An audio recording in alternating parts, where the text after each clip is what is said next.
Now, once you get done with the national anthem, okay, I think that's it. Be quiet, be quiet, be quiet. Yeah, I can see it. Yeah, that's the way we did it in Tipton, too. Yeah.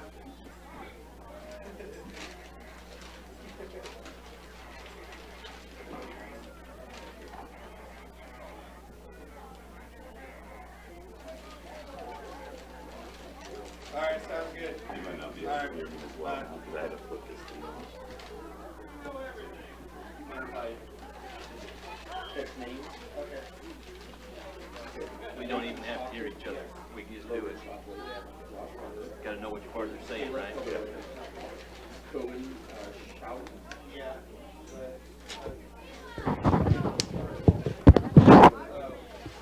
Oh, you're just getting names, whatever. Yeah. Okay, you got shout. Brett Bishop. Yeah.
I'll take it after this, Joey.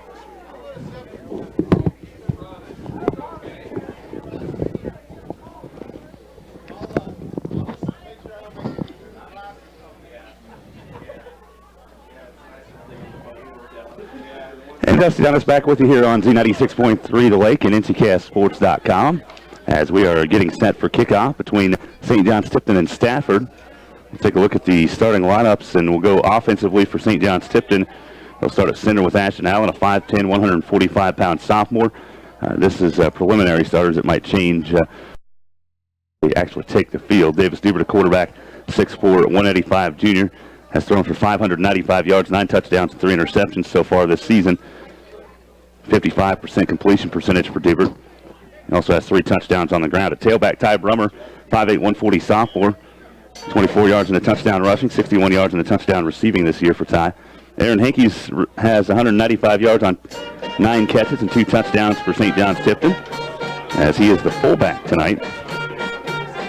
And Hankey will be starting at fullback again. Left end, Mason Eilert, 6'3", 175 junior, 20 catches for 211 yards and 4 touchdowns. And Drake Key gets to start at right end, 5'11", 142-pound junior, 1 catch for 19 yards and a touchdown. Right guard is Ryan Gingler, 5'10", 147 junior. And Eddie Kennigsman, the left guard, is a 6'8", or 6', 158-pound junior for St. John's Tipton. For Stafford, offensively, they'll start at quarterback with Logan Shockley, a 5'9", 147 senior, thrown for 184 yards this season and ran for 373 and 4 scores. Josh Harder at tailback, a 5'7", 150 junior, has run for 331 yards and 4 touchdowns. And Philip Gift, the fullback, has run for 100 yards and 2 scores, a 5'6", 155 junior. Left end, Caleb Hildebrand, 5'9", 151-pound freshman, 1 catch for 19 yards. Lathan Shockley, 5 catches, 119 yards and a touchdown. A 6'1", 170 freshman is the right end. Left guard is Tanner Sipes, 5'10", 163 senior. The right guard is Nathaniel Krasinski, a 6'2", 225 senior. And the center is Luke Alpers, a 5'9", 211-pound junior. Coming in at 2-2, St. John's Tipton 3-1. It's the first meeting between these two teams in their program's history. Stafford and St. John's Tipton tonight on Z96.3 from O'Brien Field in Beloit. We're glad to have you with us here on Z96.3. Take another time out. When we come back, we'll get you set for kickoff on Z96.3 and Nckssports.com. Good evening and welcome to tonight's tonight's game between the Stafford Trojans and your hometown St. John's Tipton Blue Jays. St. John's Tipton Booster Club would like to thank some of our loyal patrons: Beloit Auto and Truck Plaza, Zachary's Ace Hardware, Guarantee State Bank and Trust Company, Johnson Plumbing, Heating and Cooling, John and Carol Johnson, Father Damien and Joe Richards, Super 8 in Beloit, Careers CarQuest Auto Parts Incorporated, Mary Ann Roberts, Jim and Lynn Gates, Abram Ready Mix Incorporated, Arlene Moritz, and Willow Springs Service Incorporated. And now for the starting lineup. Hey, if you see Jacob Gangler down there, would you ask him if he'd be willing to run my camera? For the Trojans, number 8, See if he'd be willing to Logan help me. Shockley. Number 11, Josh Harder. Number 12, Caleb Hildebrand. Number 22, Brett Bishop. Number 40, Trace Schultz. Number 57, Tanner Seitz. Number 63, Nathaniel Krasinski. Number 76, Luke Alford. And now for your St. John's Tipton Blue Jays. Number 5, Tyler. Number 7, Aaron Hickey. Number 11, David Huber. Number 24, Eddie Kinnigsman. Are you going to do it? Number If you don't mind, that'd be 29, great. Brian Thanks, bro. Engler. I'm hanging out with my bro. Number 35, Drake Key. Number 45, Ashton Allen. And number 88, Mason What's that? Tyler. The Trojans are coached by Jeff Lowther and Justin Gooser. And the Blue Jays are coached by Coach Keith Christine and Coach Matt Lewis. Dustin back with you here on Z96.3 The Lake and Nckssports.com. As we get close to kickoff between the St. John's Tipton Blue Jays and Stafford Trojans, we're going to have prayer and a national anthem, and then we'll time out here on Z96.3. In the name of the Father, and of the Son, and of the Holy Spirit. This is the prayer to St. Sebastian, patron saint of athletes. Dear Commander of the Roman Emperor's court, you chose to be also a soldier of Christ, and dared to spread faith as a King of Kings, for which you were condemned to die. Your body, however, proved athletically strong, and the executing arrows extremely weak. So another means to kill you was chosen, and you gave your life to the Lord. May we always be as strong in our faith as you so clearly have been. Amen. St. Sebastian, protect and bless these athletes in their competition tonight. Amen.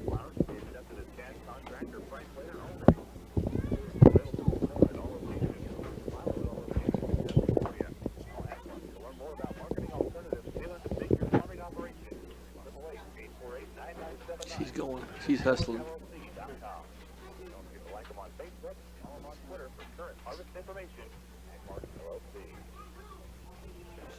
Your tire headquarters is Thompson's OK Tire in Beloit. For light trucks and cars, it's Ryder.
Dusty John is back with you here on .com. Thanks to Riley Gates for helping me out with the video camera here tonight on Nckssports.com. And studio engineer Jolie Sullivan back at the station, as well as Todd Clover, color commentator here this evening. You can tell a little bit of a frog in my throat. I wasn't sure if I was going to be able to make it tonight. I was going to make you do the play-by-play for a little bit there, Todd.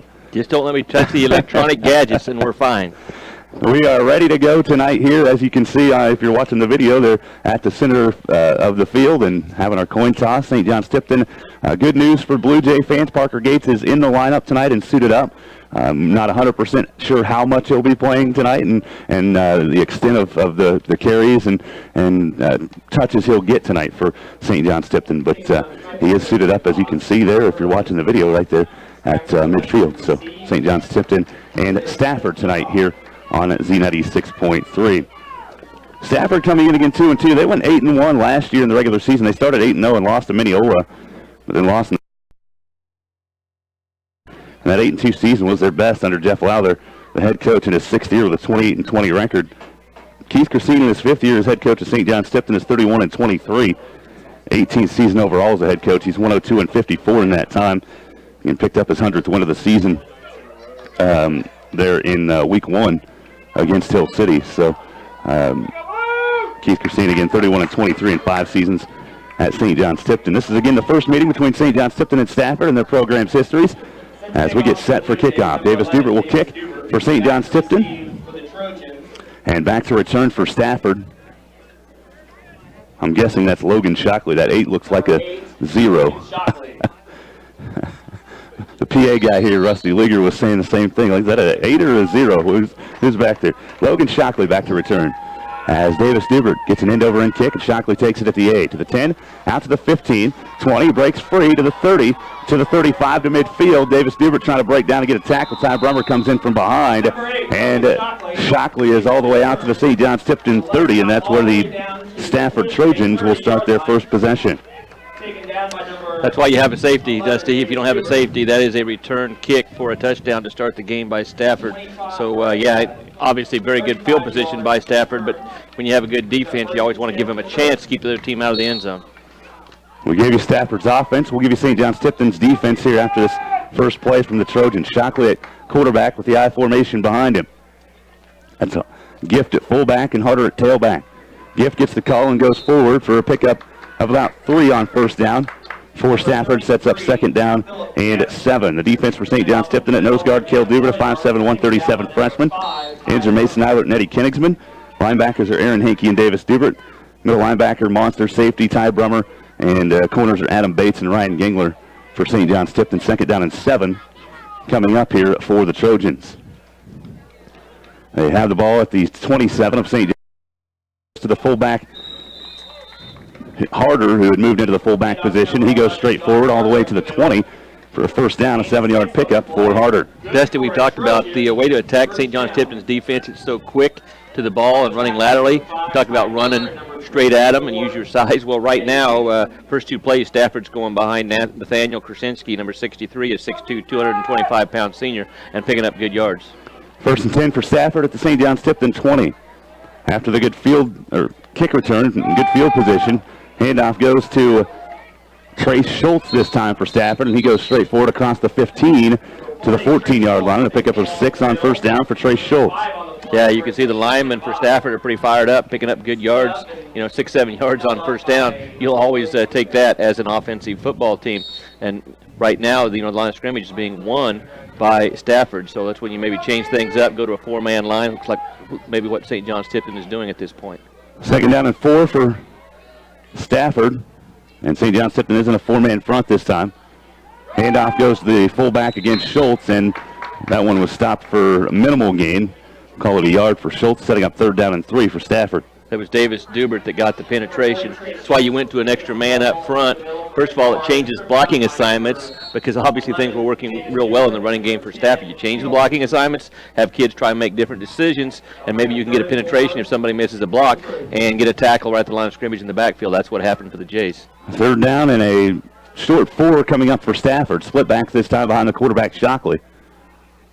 On a long count, Shockley, a quick pitch goes to the outside. And Cale Dubert got a hand on the runner, but the runner there broke free. That's Philip Gift. He goes forward, back down to the 13, so he's still short of a first down, only picked up a yard, setting up fourth down and a long 2 now for Stafford. Yeah, Dubert broke through really unblocked from the defensive line position and got grabbed by the quarterback. Yeah. And it was a slight grab. He didn't hold on, and the officials let it go. Of course, you could see the coaching staff for St. John's Tipton's wanting the call, but it could have been a 4 or 5 yard loss. There were several missed tackles. So fourth down and about 2.5 coming up for Stafford. 9:16 to play first quarter. No score between Stafford and St. John's Tipton. Shockley takes the snap, handoff to the fullback Schultz. Actually, he didn't get it, and they tried to pitch it. It's picked up in the corner here by Eddie Kingsman, who fumbles it out of bounds. Either way, St. John's Tipton was going to get the ball right where Eddie had it. He tried to pick it up and run with it, but if he picks it up to Stafford, that could have been a disaster. But either way, it's a turnover on downs is what it's going to end up. Which would have been Kingsman couldn't pick it up. Which would have been an interesting call for the official because he never did get control of it for St. John's Tipton. But it was fourth down. It was a lateral on the option going backwards. St. John's Tipton can pick it up, run it for a touchdown. That's what they tried to do. Picked it up, couldn't get control of it. It goes out of bounds. It's over on downs right there, St. John's Tipton ball. Well, Stafford had me confused, but they didn't confuse St. John's Tipton on the play. As it's 1st and 10 now for the Blue Jays after the turnover on downs. Handoff goes to Ty Brummer, and he gets across the 20-yard line where St. John's Tipton starts their first possession to the 21, a pickup of a yard for Ty Brummer. And you just see so far, physically it looks like a little more size and power on both sides of the line of scrimmage for Stafford. But, of course, we know St. John's Tipton has ways to counter that offensively, and that, of course, is in the passing game. 2nd down and 9 coming up for St. John's Tipton. We'll set up the Stafford defense after this play for St. John's Tipton. It's, again, at the 21-yard line, I formation behind the quarterback, Davis Dubert. Hankey at fullback, Brummer at tailback. Davis wants to pass. He rolls out, and now a tuck and run. Gets across the 25 and gets drilled on the far sideline by Trace Schultz. What a hit. They're actually going to call it a personal foul, I think, and a late hit out of bounds. There's a penalty flag over there on that far side. Yeah, it was certainly a clean hit from the standpoint. It was shoulder pad right into the chest, but of course it's clear over on the other side. I'm sure they're calling it for being out of bounds, which will be 15 yards, first down, and good field position for the Jays. Right now it sits as a 7-yard pickup for Dubert, and they'll add the personal foul to it for a first down for St. John's Tipton, so it'll be good field position for the Blue Jays. Give us a little chance to set up this Stafford defense while they move the ball. That's the first penalty on Stafford for 15 yards. Again, the Stafford defense, Eric Herrera, one of the ends, a 5'9", 233 senior. Nathaniel Krasinski, 6'4", 266 senior at right end. Luke Alpers is the nose guard. Mikey Aguilar at linebacker, 5'9", 157 senior. Caleb Hildebrand at linebacker. Corners are Logan Shockley and Josh Harder, and Trace Schultz is the middle linebacker for Stafford. Handoff goes to Parker Gates as he gets around the edge at the 30 to the 25 and gets out of bounds at the 21-yard line. Good to see Parker back out there on a first down run that covers 16 yards for St. John's Tipton. And getting the corner, that's something that he adds to the offense. And you could really see on the first pass play where Davis was really able to scramble and nobody quick enough to get to him. That's going to have to be maybe spread them out a little bit defensively and use your speed and quickness because there is a lot of size for Stafford. First down for St. John's Tipton. They have the ball at the Stafford 21-yard line. Parker Gates 16 yards on that last carry for the Blue Jays. Hankey at fullback. Davis Dubert takes the snap. Quick pitch goes to Gates. Parker has it to 20 to the 15 and cuts inside. He's knocked out of bounds on the far sideline. And hops back up at the 12-yard line. We'll call it the 13. A pickup of 7 on the play for Parker Gates. Yeah, that being able to get to the sidelines, spreading the defense from sideline to sideline, making them run. And those big kids aren't so big out in open space. Yeah, they're big, but they have trouble hitting a moving target because of the quickness of the Jays. 8:13 to play here in the first quarter. No score between St. John's Tipton and Stafford. Here's a snap. They fake the pitch to Gates. On the out route, Mason Eilert makes the catch at the 6 to the 5 into the end zone. Touchdown, Mason Eilert. That's a 13-yard touchdown pass from Davis Dubert to Mason Eilert, and St. John's Tipton leads 6-0. Well, and Dusty, you get 3 or 4 very successful run plays, then all of a sudden you get some corners that lose their focus on their reads, and the reads are to read the guards, see if they fire off in a run block or stand up in a pass block. It was obviously a pass block, but it's wide open, and touchdown Jays in the passing game. So 13 yards to Mason Eilert as the Blue Jays lead at 6-0. Two-point attempt as Davis Dubert wants to run, and he's tracked down from behind by Logan Shockley, short of the goal line and actually at the 5. And the two-point attempt fails. With 8:07 to play here in quarter number 1. St. John's Tipton 6, Stafford 0. We're back in 1 minute on Z96.3.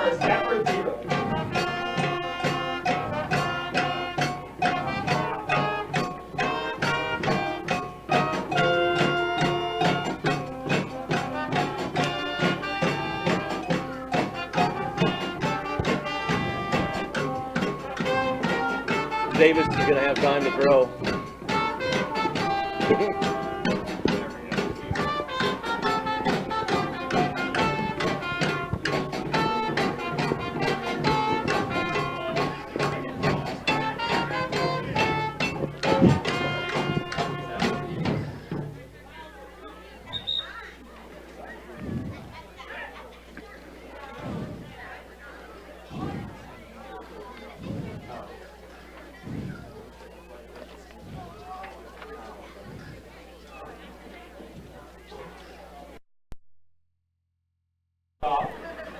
Again, number 8, Logan Shockley. 13-yard touchdown pass from Davis Dubert to Mason Eilert as the Blue Jays lead 6-0 with 8:07 to play first quarter. Again, an early kick tonight on Katy Country 94 coming up at 7 o'clock this evening. It's Lakeside and Osborne. Chad Halleck will have the call. A squib kick over the middle this time is picked up by Stafford and Caleb Hildebrand. Hildebrand tries to get around the edge, and it's a decent return, but gets stopped at about the 27-yard line. Well, and yeah, you see the change in the philosophy to, instead of kicking it deep to the best athlete, to just about return it for a touchdown on the initial play of the game. Instead, you squib it, let one of the guys up front handle it, maybe doesn't have quite as much speed and quickness. Instead of, it ended up being a 10, 20, about a 24-yard difference in field position. So much better job at special teams because of the decision changing how far you kick. So Stafford has 1st and 10 at their own 27. In the pistol formation this time. Coming in motion to the near side is Josh Harder, and he gets the call on the handoff, trying to get around the edge. Eddie Kenigsman's there to make the stop at the 31, a pick up a 4 on first down for Josh Harder, his second carry of the game for 11 yards. And Dusty, you know that St. John's Tipton is comfortable with the spread formation out of Stafford, going in motion and doing the fly sweep because that's lateral things, and they can pursue the ball. Still a good gain, though, by Stafford. So for 2nd down and 6 after the first down run by Harder. Picks up 4 for Stafford. Again, the first meeting ever between Stafford and St. John's. 2nd down and 6 for the Trojans. High formation this time behind the quarterback, Shockley. Gifted fullback, and looks like there was some movement there before the snap. And a lot of times that's an advantage that the Jays have in football games. They usually don't hurt themselves with penalties. We saw, the big personal foul penalty that kind of ignited the drive for St. John's Tipton on their initial drive of the game, and now you see a pre-snap penalty. You like to think this time of year you get rid of those pre-snap penalties, but Stafford could be like St. John's Tipton, having to move some guys around because of injuries. 2nd down and about 11 coming up now for Stafford. They are deliberate, aren't they? They are. They're in no hurry. Nope. That's a running team. That's what you do. You just run the clock and run the ball, and that's how you're successful. Backs are split this time behind Shockley on 2nd and 11. He takes the snap. Handoff this time goes to Harder again. He cuts back inside, and Aaron Hankey's there to take him down across the 30 out to the 32-yard line. That's a pickup of 6 for Harder, setting up 3rd down and 4 for Stafford. You can see he's got a little quickness. When he gets the ball, you want to make sure you close that gap, which the Jays did, because if he gets in the open, that's probably not a chase that you want to have if you're a Jays fan. 6:57 to play, first quarter. St. John's Tipton leading 6-0. Stafford has 3rd down and 5 coming up at the 32, their own 32. Again, split backs behind Shockley. And looks like we might have had movement again on Stafford. And another false start. It was a longer count, but you also saw that Davis looked like he was coming on a run blitz from his linebacker position. And when you see that, especially if you have to block down or seal block or something, you're wanting to go a little bit early and you lose your focus on the snap count. You see that's what happened, and another pre-snap penalty on the line for Stafford. 3 penalties for 25 yards here for Stafford in the first quarter so far, as they now have 3rd down and 9 after the false start. It's a long 9 to go for a first down. Shockley again with split backs behind him. On a 3rd and long play for Stafford, Shockley, double fake, play action. He's pressured out of the pocket and cuts back in. Eddie Kenigsman is there to take him down along with Mason Eilert, and a loss of 2 on the play for Shockley, and it sets up 4th down and about 11 now for Stafford. Well, look, that's those bookend defensive ends in Kingsman and Eilert. They keep their containment, can't get around Kingsman, so, okay, I'm going to peel out and go the other way around Eilert. He keeps his containment, and when he cuts up inside, that's when Kingsman catches him from the backside, makes the big hit. Really good defensive end play, keeping containment and a pass rush. So on 4th and 12, Stafford will punt. Adam Bates back to return for the Blue Jays. Nice high punt as Bates lets it go over his head, and it rolls into the end zone. It'll be a touchback, and St. John's Tipton will start at their own 15-yard line, leading 6-0 with 5:57 to play here in quarter number 1. Stay tuned at the end of the game. We'll have our block of the game, formation our block of blood, our Nckssports.com athlete of the game, and much more coming up here tonight. Also later tonight on Kitty Country 94, the local high school football scoreboard show. By the way, that was a 55-yard punt, 40-yard net, and it landed about the 5. That's 50 yards in the air with hang time. That's a nice punt. Definitely a good punt, but again, it is a touchback here for St. John's Tipton as they'll have it at the 15. Excuse me. Justin Brummer still out for St. John's Tipton. He was a starting center this season. He's out with an injury. Greg Gunderson has played very little this year and won't play the rest of the year. And Jacob Greenwood also out with an injury for the Blue Jays. Here's Parker Gates, just back from injury, gets the call on 1st down and gets thrown to the turf for no gain on the play, setting up 2nd down and 10 for the Blue Jays. Yeah, just no push up front on that play. Everybody was able to hold their gap defensively for Stafford, which means there's no place for the running back to go on the play. As a result, it's 2nd and 10 for the Jays. So the Blue Jays with 2nd and 10 is tied to set at the 15-yard line. Ben Towner's out there right now at the left guard position for St. John's Tipton. Just an equipment problem for Kingsman. Yep, here's the snap and the give to Parker Gates. Parker trying to get the edge. The penalty flag comes in as he gets out to the 16-yard line, a pickup of a yard, but we'll see if this is a hold on St. John's Tipton. You'd bet the farm on it. It came from the umpire. For our listeners, the umpire, it's not baseball. The umpire in football stands behind the linebackers. On a wide play, he looks for the interior linemen, how they're blocking. When the flag comes out, you pretty much are guaranteed it's going to be a hold, and that's the signal. So that's a 10-yard penalty from the spot of the foul, and it'll set up 2nd down at about 20 now for St. John's Tipton after the hold. First penalty of the game for St. John's Tipton. In the first 3 weeks of the season, they were relatively clean in that area. I didn't look close enough at the statistics from last week to see what they had as far as penalties were concerned, but they've been doing a nice job of staying away from that so far this season. Davis Duber takes the snap on the 2nd and 20 play. Screen pass to Parker Gates. Has some good blocking in front of him and tries to cut back inside. Gets out to the 10 and to the 13-yard line. Nice pickup on the play of about 9, and that sets up 3rd down now for St. John's Tipton. It was a screenplay really set up perfectly. There was 3 interior linemen out there to block the 1 linebacker that was there, but the linebacker did such a good job of fighting off the blockers and gave his pursuit time to get there, so it ended up what looked like could be a huge play, being a short gain for St. John's Tipton. 3rd down and about 12 to go for a 1st down here for St. John's Tipton. 2 receivers split to the far side are Mason Eilert and Aaron Hankey. The lone set back behind Davis Duber is Ty Brummer.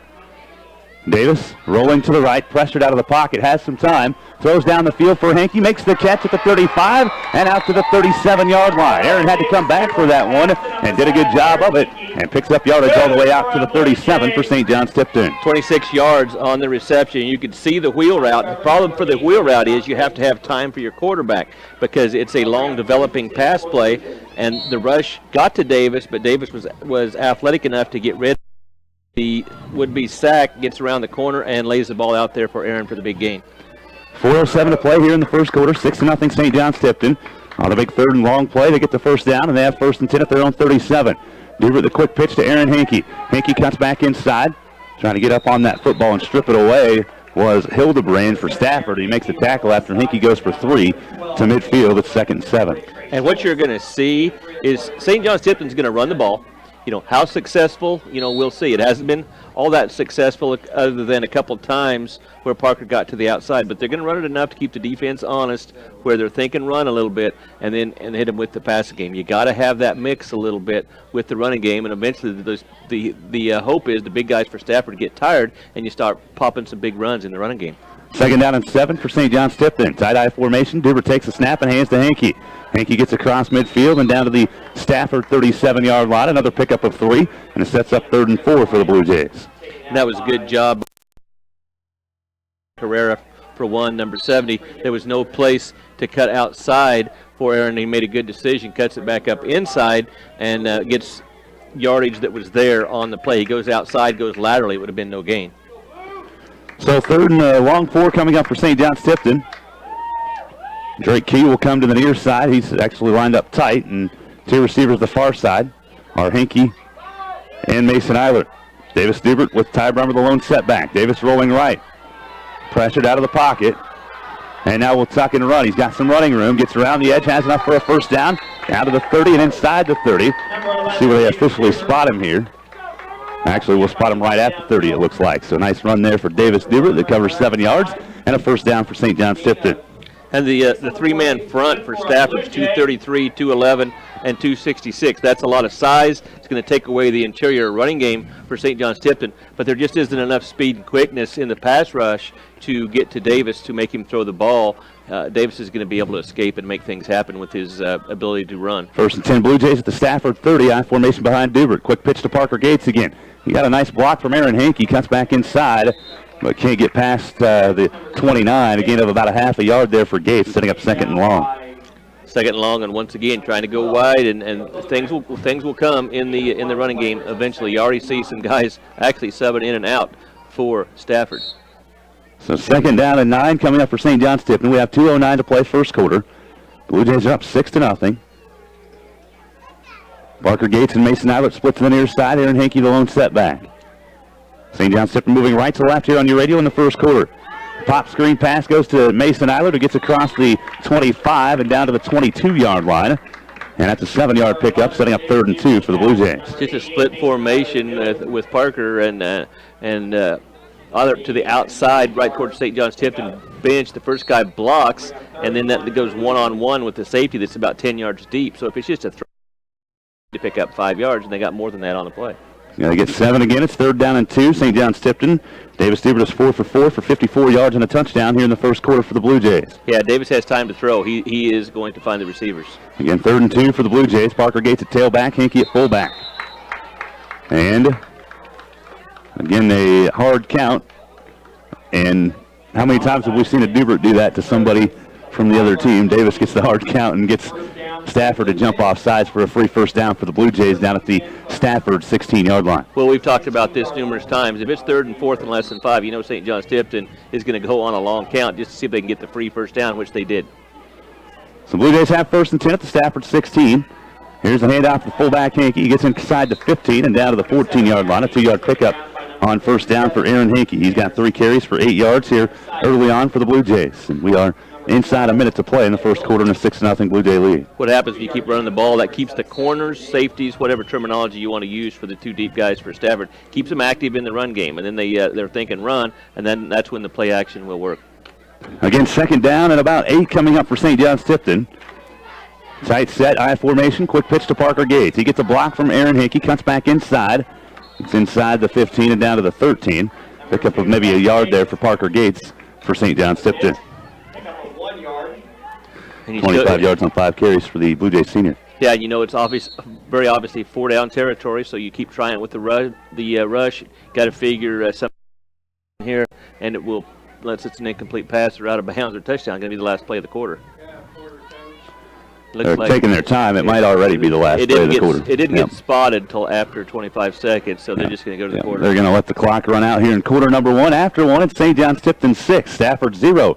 Here in Beloit at O'Brien Field. We're back with the second quarter in 60 seconds on Z96.3.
John's Tipton will have a 3rd down and 6 coming up when we start quarter number 2. They lead 6-0 over Stafford. They have the ball at the Trojans' 13-yard line. This is just a good example of why we talk about the balanced offense for St. John's Tipton. Running game's not there for them. When they've needed the big plays, they've got it out of the passing game. Sometimes you get teams that got good athletes like Osborne in the secondary. You've got to run the football. 2 receivers split to the far side for St. John's Tipton to start the second quarter. Parker Gates and Mason Eilert. Aaron Hinkey in the backfield. Davis has time to throw, looking for the fade pattern in the end zone for Mason Eilert. Touchdown, St. John's Tipton. This one will call 13 yards out as well for St. John's Tipton. Davis Dubert to Mason Eilert. They connect for the second time in the game from 13 yards out, and it's 12-0 Blue Jays. Good athlete in the secondary for Stafford, who's 5'7". That's the difference. And, there's 3 of us here watching, and every one of us knew what the play was going to be. They were going to lob it up into the end zone to Mason and see who could catch it, 6'3" or 5'7". Well, 6'3" is probably going to have a better chance, and Mason has a second touchdown of the game from 13 yards out. Here's a 2-point attempt. They hand it off to Adam Bates as he tries to go forward for the 2-pointer and gets stopped at the 4. So the 2-point attempt fails. 11:56 to play in the first half. St. John's Tipton 12, Stafford 0. And we're back at 60 seconds on Z96.3 and Nckssports.com.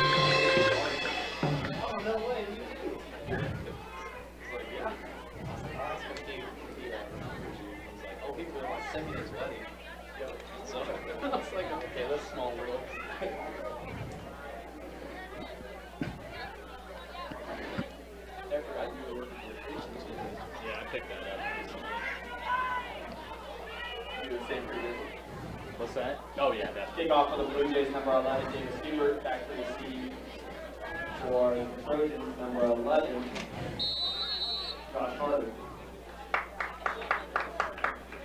St. John's Tipton leading 12-0 as Davis Dubert will kick deep again, and this one's bobbled and fumbled again down there by Josh Harder, who picks it up and gets tackled inside the 5 all the way down at the 1-yard line. Harder thought he had it and then started running and lost it again, so Stafford as they'll start at the 1. Yeah, and he was into the end zone a little bit, but he obviously had forward progress, almost a full yard out of the end zone. And a lot of times that's what happens. You get in a hurry, you try and pick the ball up, and you look up before you have it, and then you bobble it again, and then good hustle, good coverage by St. John's Tipton. And there's the special teams for St. John's Tipton creating field position for the defense. So 1st and 10 Stafford at their own 1-yard line. I formation behind the quarterback, Shockley. Shockley takes the snap and hands off to the fullback, Schultz, who gets out to the 3-yard line, a 2-yard pickup for Trey Schultz. That was Davis Dubert with the tackle. Got contact right at the line of scrimmage. Good power by the running back to get a couple yards out of the play. So it's 2nd down and 8 coming up for Stafford from the 3. Interesting, the Jays have figured out this 4-man line is doing better against the power run game of Stafford. They went to it rather quickly. What was it, 3 or 4 plays into the ball game, the 3-man. So 2nd down and 8 coming up for Stafford. Shockley will go into a pistol formation this time for Stafford. He sends them in motion and delay a game. Well, we commented, didn't we? Yeah, taking their time. They said they are deliberate. It's about a 1-yard penalty. Yeah, not a whole lot of distance. It has to be like that. Not a whole lot of distance on the penalty. But another pre-snap penalty, and running teams can't afford that. They can, passing teams can get extra yards, big yards on plays. The running teams don't need the pre-snap penalties. 2nd down and about 9 now for Stafford. Pistol snap and a handoff out to the 5-yard line on the carry. Mikey Aguilar gets his first carry of the night for Stafford. Well, they came back with the same play, the motion sweep that St. John's Tipton had seen just before the ball was snapped, reacted really well to it. It's going to be 3rd and long. Let's see if Stafford actually tries to put the ball in the air. As you said in the pregame, they've thrown for less yards on the year than what St. John's Tipton has in a game. Yep. No attempts yet in the game passing for Stafford today. 3rd down and 6 coming up with 10:20 to play here in the first half, and the Blue Jays up 12-0. Shotgun snap. Shockley fakes the handoff, wants to pass. Over the top, Lathan Shockley makes the catch at the 25, across the 30, and out to the 34-yard line. It looks like where they'll spot him. A nice play for Stafford that covers 30 yards. And that's the situation. You're against a running team. They've run the whole ball game, but you got to understand 3rd and 7. You got to think as a corner. You got to think pass first. You shouldn't get somebody behind you on that play. That's just how you learn as a cornerback, because it's not an easy position to play. If you watch on TV, the way teams sling the ball around, it's very difficult to play in the secondary, and that was just a coverage that wasn't as good as it could have been. 29-yard pass play for Stafford. 2 receivers on the near side. Again in the pistol was Logan Shockley. He sends Aguilar in motion. He fakes the handoff to him and then gives to Gift. Gift gets through the first line of defense, past Ryan Gingler across midfield and down to the St. John's Tipton 37 yards shy of the first down. That's more the power straight ahead at St. John's Tipton in that 3-man front. The Stafford running game is going to be very successful. So you're going to see either a 4-man front out of St. John's Tipton or some blitzing out of the 3-man. 2nd down, about a yard to go for a first down for Stafford. Have the ball at the St. John's Tipton 37. Again in the pistol formation, Shockley. He sends Harder in motion this time, and a penalty flag is out. And a motion penalty on Stafford will move them back 5 yards. So they're consistent when they go to spread. That's the 4th time they've had a penalty when they go spread and motion offense. Kind of surprising, pretty good offensive team, pretty good running team. Obviously, it's nothing the defense is doing because it's pre-snap. And that's just a lack of focus offensively. And when it's 12-0 in favor of St. John's Tipton, 9 minutes to go in the second quarter, if you're we've got to execute better than this. We've just had too many penalties in this first half. St. John's Tipton is hard enough to beat the way it is. So it's 2nd down at about 6 for the Stafford Trojans. They have it at their own 37 now. Shockley in the shotgun this time. Nobody in the backfield behind him. He's looking downfield for Lathan Shockley again. Ryan Gingler puts a hand up there. And the official looked like he might have been grabbing for his flag there, but nothing came out, and it falls incomplete at about the 13-yard line. Ryan might have been fortunate on that one. Well, he was grabbing for something. I don't know what it was. Evidently, he couldn't find it. There was definitely contact considerably before the play. Doesn't necessarily mean that a flag needs to be thrown, and that was evidently the decision that the official made on the play. But what we're seeing is that right end for Stafford's got some speed. That's two times now he's been behind the secondary. So Stafford has 3rd down and 6 now. Again, the pistol for Logan Shockley. Sends Harder in motion to the far side. Fakes the handoff, an option play for Shockley. Quick pitch, nice play by Adam Bates, keeping his containment, making the stop. Ty Brummer there to help finish off as well. Philip Gift loses a yard on the play, and that is textbook on how you defend the option for St. John's Tipton. Good call, Dusty. That's exactly right. You got a defensive end in Mason Othert who makes the initial play because he keeps his outside shoulder free as a defensive end, makes contact with the quarterback, making him pitch, and then the corner comes up and makes the one-on-one tackle. That's how you teach defense of the option. Trey Schultz set to punt the football away now for Stafford on 4th down and 8. Keith Christine making sure his team, but Schultz is going to go ahead and punt it away. Takes a bounce, and Adam Bates fields it at the 10. And gets tackled about the 14-yard line by Logan Shockley. So that's where St. John's Tipton will start 1st and 10 on their next possession. 8:18 to play first half, 12-0 Blue Jays. Really an even ball game so far. Really the difference is, Stafford's been better at running the ball, but the big plays and the scoring plays have come out of the passing game for the Blue Jays because you got a quarterback that's back there with plenty of time to throw, and if somebody does get close to him, he's athletic enough to get away from the would-be rushers, and he just creates time with his legs, and then we've had 3 or 4 big plays out of the passing game as a result for St. John's Tipton. So St. John's Tipton with 2 receivers on the near side, Mason Eilert and Parker Gates. Davis Stuber has Aaron Hankey in the backfield. Davis slipping, and like there's some illegal contact here on the near sideline as Parker Gates was heading down the field, and Logan Shockley made some contact there. Must have grabbed him because you can have contact, but you can't hold him. You know, in the NFL, past 5 yards, you can't have Yeah, contact. Contact is fine, but you can't hold. And we heard the reaction from the crowd. I was actually watching the rush. I don't know if you saw it, Dusty, but obviously something must have happened because the flag came out right away. Yeah, and you know, but I don't know what they're talking about because there's only one person that could see the play, and that's the linesman on this side that follows the play downfield. So the flag is out, and it is a hold on Stafford. Their sixth penalty of the game already. Something definitely happened because there was bench, but you know, you teach your corners in practice. If you bite on a double move, or you know, you get faked out and getting beat deep, grab, because the consequence if you don't grab is a good throw, which is a touchdown.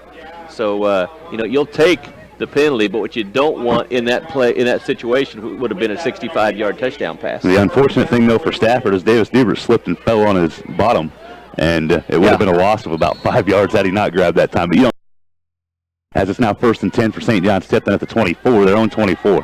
Davis wants to pass again, has some time. Penalty flag comes out. A wide open over the middle is Aaron Hinkey. Makes the catch at the 20 to the 10 and tackled there. But again, there is a penalty flag out. And I would guess this is a hold on St. John's Tipton, and this big play is coming back. It was a 46-yard reception, and it's just a situation where you can't cover people that long. The rush simply cannot get to Davis, or when they do, they can't get him down, and he just creates space. And 46 yards, maybe they're talking something on the defensive line. Officials are going to get together here, and we'll see. This is a 46-yard play. It's a personal foul on St. John's Tipton.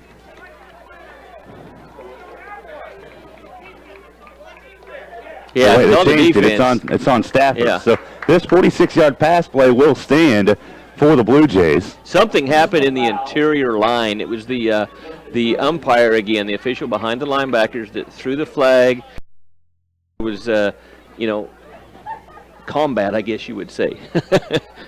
Holding, pushing, whatever. Something happened. I think somebody was actually on the ground, and maybe the defensive lineman then did more than what he should have done on the play. And that's what the officials are kind of giving that signal that, you know, if the defensive lineman, when the offensive lineman is down, you pursue the quarterback instead of doing something to the offensive lineman that you beat.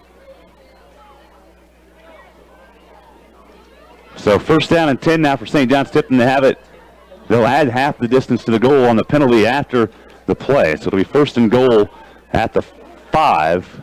Yeah. Well, and now they've spotted it back at the 9. So we'll wait and see what the official call is going to be. 8:02 to play in the first half. It's 12-0 in favor of St. John's Tipton. You keep a track of penalties because Stafford is just really hurting themselves with personal fouls and pre-snap penalties, holdings, and just really having trouble. I think a lot of that is just having trouble with three positions that St. John's Tipton has, whether it's you know, some bigger guys trying to rush a quarterback that's athletic, or you got some ends that are just really hard to stay with. Now the pre-snap penalties, you know, that's just not executing. So Stafford again with their 7th penalty of the game, and the ball spotted at the 9 right now. Looks like that's where they'll keep it. It'll be 1st and goal for St. John's Tipton. 8:02 to play in the first half. It's 12-0 Blue Jays. So there was a timeout on the field, and we're just getting out of the timeout, and the Blue Jays will come to the line with 2 receivers on the near side, Ty Brummer and Parker Gates. The lone setback is Aaron Hinkey. Davis Dubert steps under the center, Ashton Allen, on 1st and goal at the 9. Davis fumbled the snap. He's back on top of it at the 10-yard line, so loss of a yard sets up 2nd and goal now at the 10. Yeah, you got to compliment Stafford. They are so physical at the line of scrimmage, and defensive line is really controlling the running game, but then they just simply do not have the ability to put the pressure on the quarterback, so the passing game has been huge for St. John's Tipton. So 2nd goal at the 10 now for the Blue Jays after the fumble and recovery by Davis Dubert. More room to pass now, right? Yep. Ty Brummer and Parker Gates again to the near side. Same set with Aaron Hinkey in the backfield. A hard count, and Stafford jumps again. To the goal here, setting up 2nd and goal at the 5. Yeah, you can see they're walking backwards. And that's just a situation, you're guessing they haven't seen anybody that's done this year. You know, before the season starts, you work on your drills with your defensive linemen of not going on a cadence so they don't get used to listening to sound. You do it on ball movement. So all your defensive drills, you do it on a snap of the football so they're looking at the football instead of listening to the cadence. So 2nd and goal with the 5 now for the Blue Jays. Brummer and Gates again to the near side. Davis takes the snap, an option pitch to Aaron Hankey. Has the 5, gets a nice block, but coming back inside, getting away from Ty Brummer, making the stop for Stafford was Mikey Aguilar, and a pickup of 2 to the 3 for Aaron Hankey. Parker Gates had a really good block from the slot position. I think that's what you were seeing. And, of course, it's a situation where as they're covering him in the slot, he's a good target in the passing game. Are they throwing it or running it to him? So you're not going to be too physical coming up. And a lot of times you can get in as a receiver to that cornerback when he's thinking you might be on a pass route, and you can get a real good block, which Parker did on the play. So it's now 3rd down and goal at about the 2 for St. John's Tipton. Deaver takes the snap. Wants to pass, has some time. Pocket collapses. Davis is sacked way back at the 9. It'll be 4th and goal for St. John's Tipton. And that good defense that time for Stafford. Good defense because it was good coaching. They had 2 people the whole time, and you had a guy in front and back on Mason. There was simply no place to throw the football, and he's thinking to throw it away, but he just really didn't have the chance. Really just well defended by Stafford on the play. Going to bring up 4th and goal. So 4th and goal at the 9 for the Blue Jays as Parker Gates brings the play out to the huddle. Again, Parker playing his first substantial minutes since the injury against Osborne in week 2. He played a little bit last week, a few plays against Pike Valley. Parker out of the slot here would be a good option to look at. Mason Eilert with Parker right behind him. Stacked on the near side. And a penalty and a delay of game on St. John's Tipton. So it'll be 4th and goal at the 14 now for St. John's Tipton. Yeah, it's 4th down. They're going to throw the football to get the ball to the end zone. So not a huge play. From the 9 or the 14, you're still going to throw the football. You're going to be in good situation here to execute your passing game. It's not like you're the 1 yard line wanting to run it in. So they stay with the same formation on 4th and goal at the 14. Davis, fade pass into the end zone looking for Gates. Parker goes up to get it. Touchdown, St. John's Tipton. Parker Gates from 14 yards out from Davis Dubert. And the nothing with 5:41 to play. I know we have a block of the game. Do we have a throw and catch of the game? Because that was the throw and catch. It took both because Stafford had good defense on the play, but it was simply a great throw and great catch. It took both to do that, and you had to figure that Coach was going to come with something out of the slot because Stafford's figured out you got to guard number 88, Mason, because he is a big threat in the end zone. So good call, good throw and catch. You can make good calls as a coach, but the kids have to execute it. So the 14-yard touchdown pass from Davis Dubert to Parker Gates, and then Davis fumbled the snap on the 2-point attempt. So with 5:41 to play in the first half, St. John's Tipton 18, Stafford 0. We're back in 60 seconds on Z96.3.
St. John's Tipton winning 18-0 with 5:41 to play in the first half after a 14-yard touchdown pass from Davis Dubert to Parker Gates.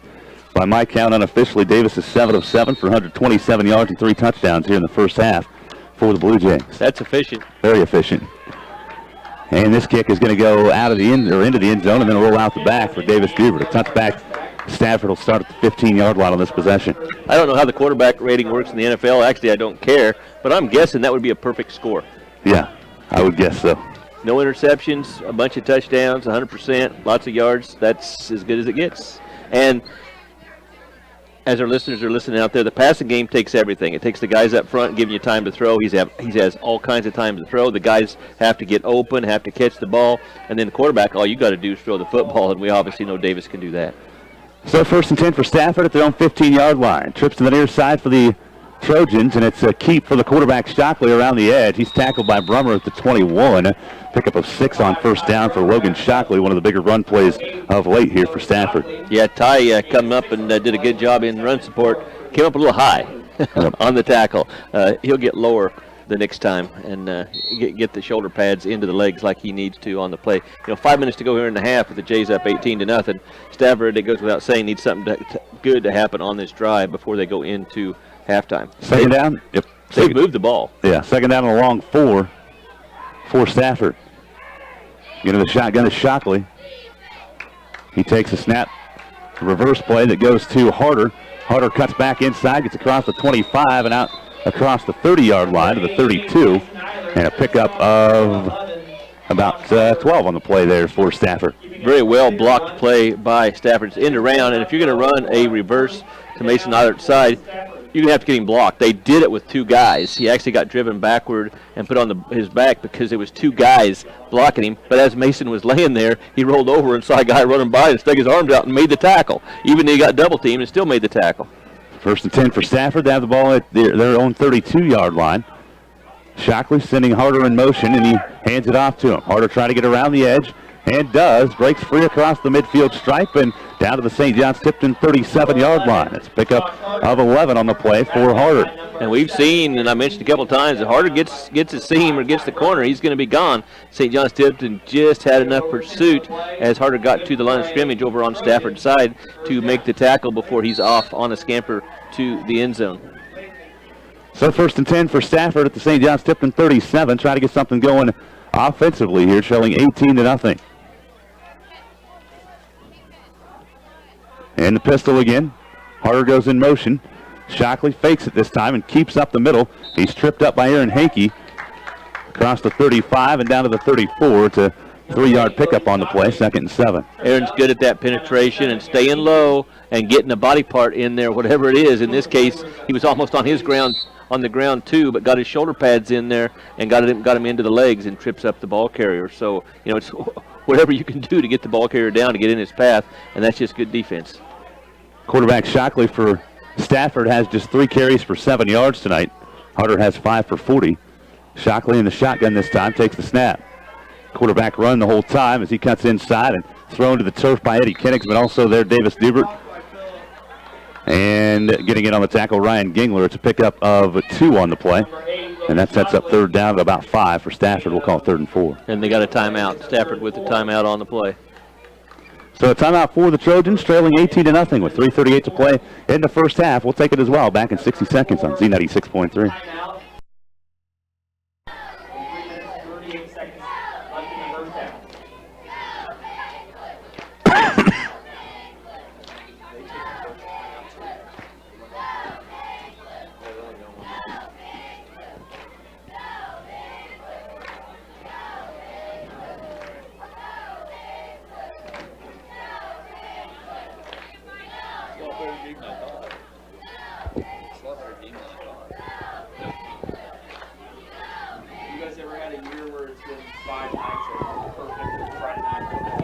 What's that? You guys ever had a year where it's been 5 nights and perfect Friday night? Not even close. What that means is we'll pay for it eventually.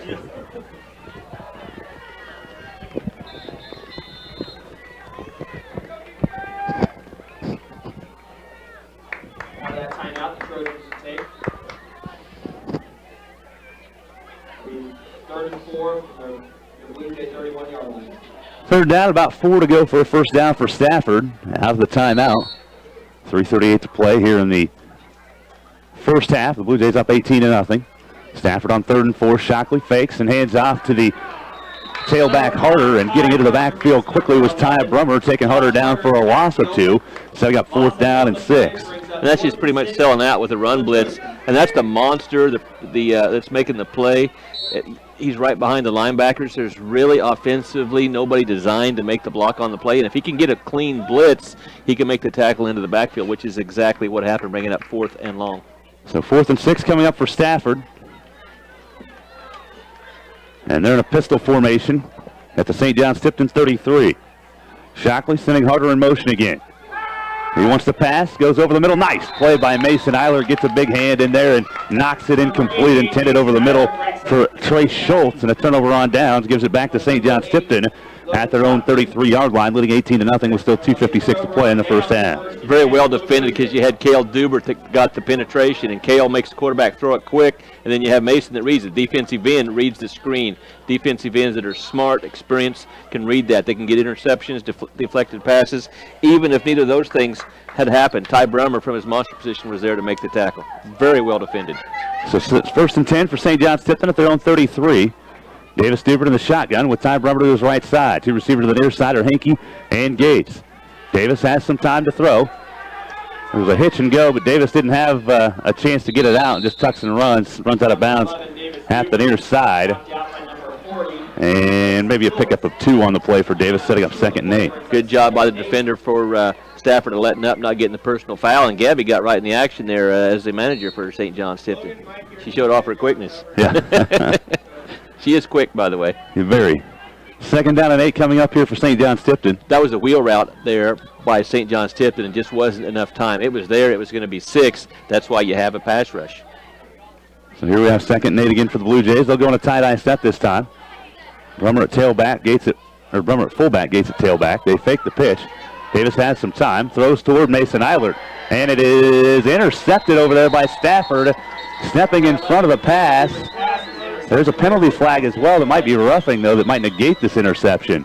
Yeah, I think it was Hildebrand that picked it off for Stafford. Lyman got beat on the play, but there was no holding. It had about the only thing it could have been was a personal foul, which, as you say, it would negate the interception if that is the call.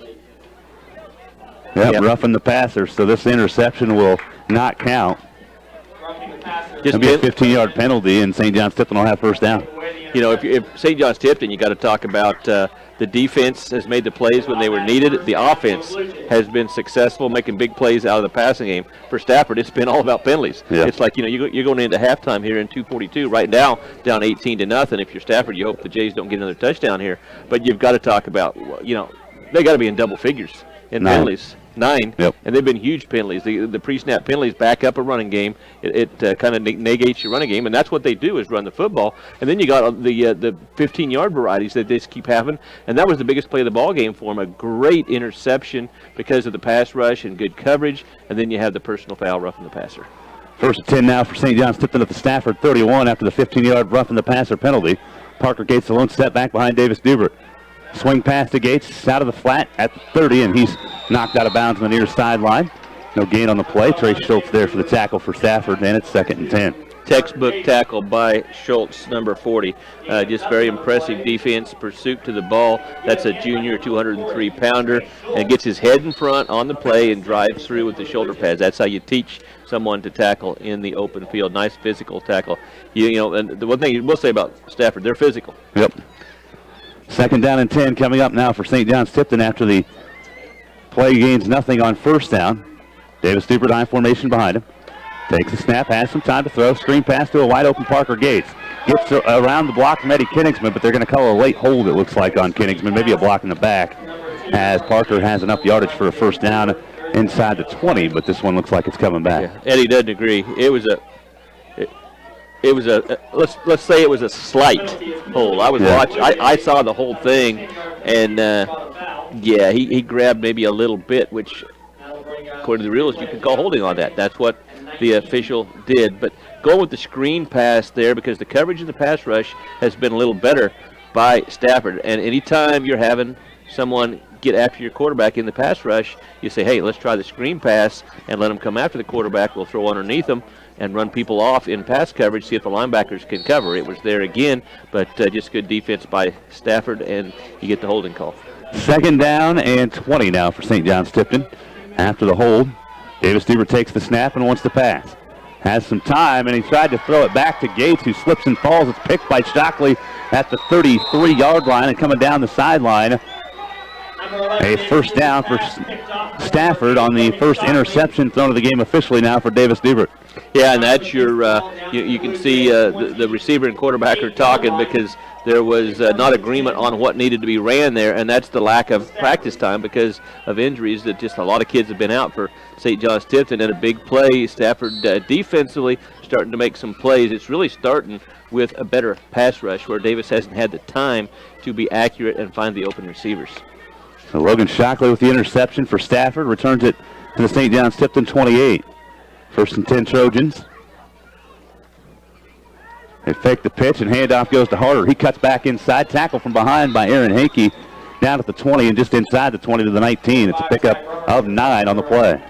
Yeah, we're down to 150. Clock isn't going to stop because it's, well, they are stopping it. Yeah, I was trying to figure out if they were going to. I'm sitting by the clock man here, and he's trying to figure out the same thing. They gave the signal for the stop, which they did a good job on that. I was just trying to see. It looked like they had it marked about a yard short, but they were just getting things set to do what they needed to do. Officials have done a great job tonight. Been lots of penalties on Stafford, but they've been rather obvious penalties so far, and Stafford's starting to play better football right now and have a chance to get right back in the game. So measurement here for Stafford, and he's just short of the first down, so we'll keep it a 9-yard pickup for Josh Harder. If that was in the NFL, they'd have just waved it on. If you're within a yard of the first down, they just say move the chains. Late in the half, they don't even look at it, they just go. I haven't figured that out. If anybody has an explanation for that, I would be glad to listen. And just watch that, by the way, people that are out there listening. Watch what happens in the NFL games. You get within a yard in a 2-minute offense situation, they just say move the chains, and you can see that it's obviously short or at least needs to be measured. But anyway, that's my... One short by about a half a yard, maybe a foot. So it's second down, less than a yard for Stafford. Shockley under center. Takes the snap, quick pitch.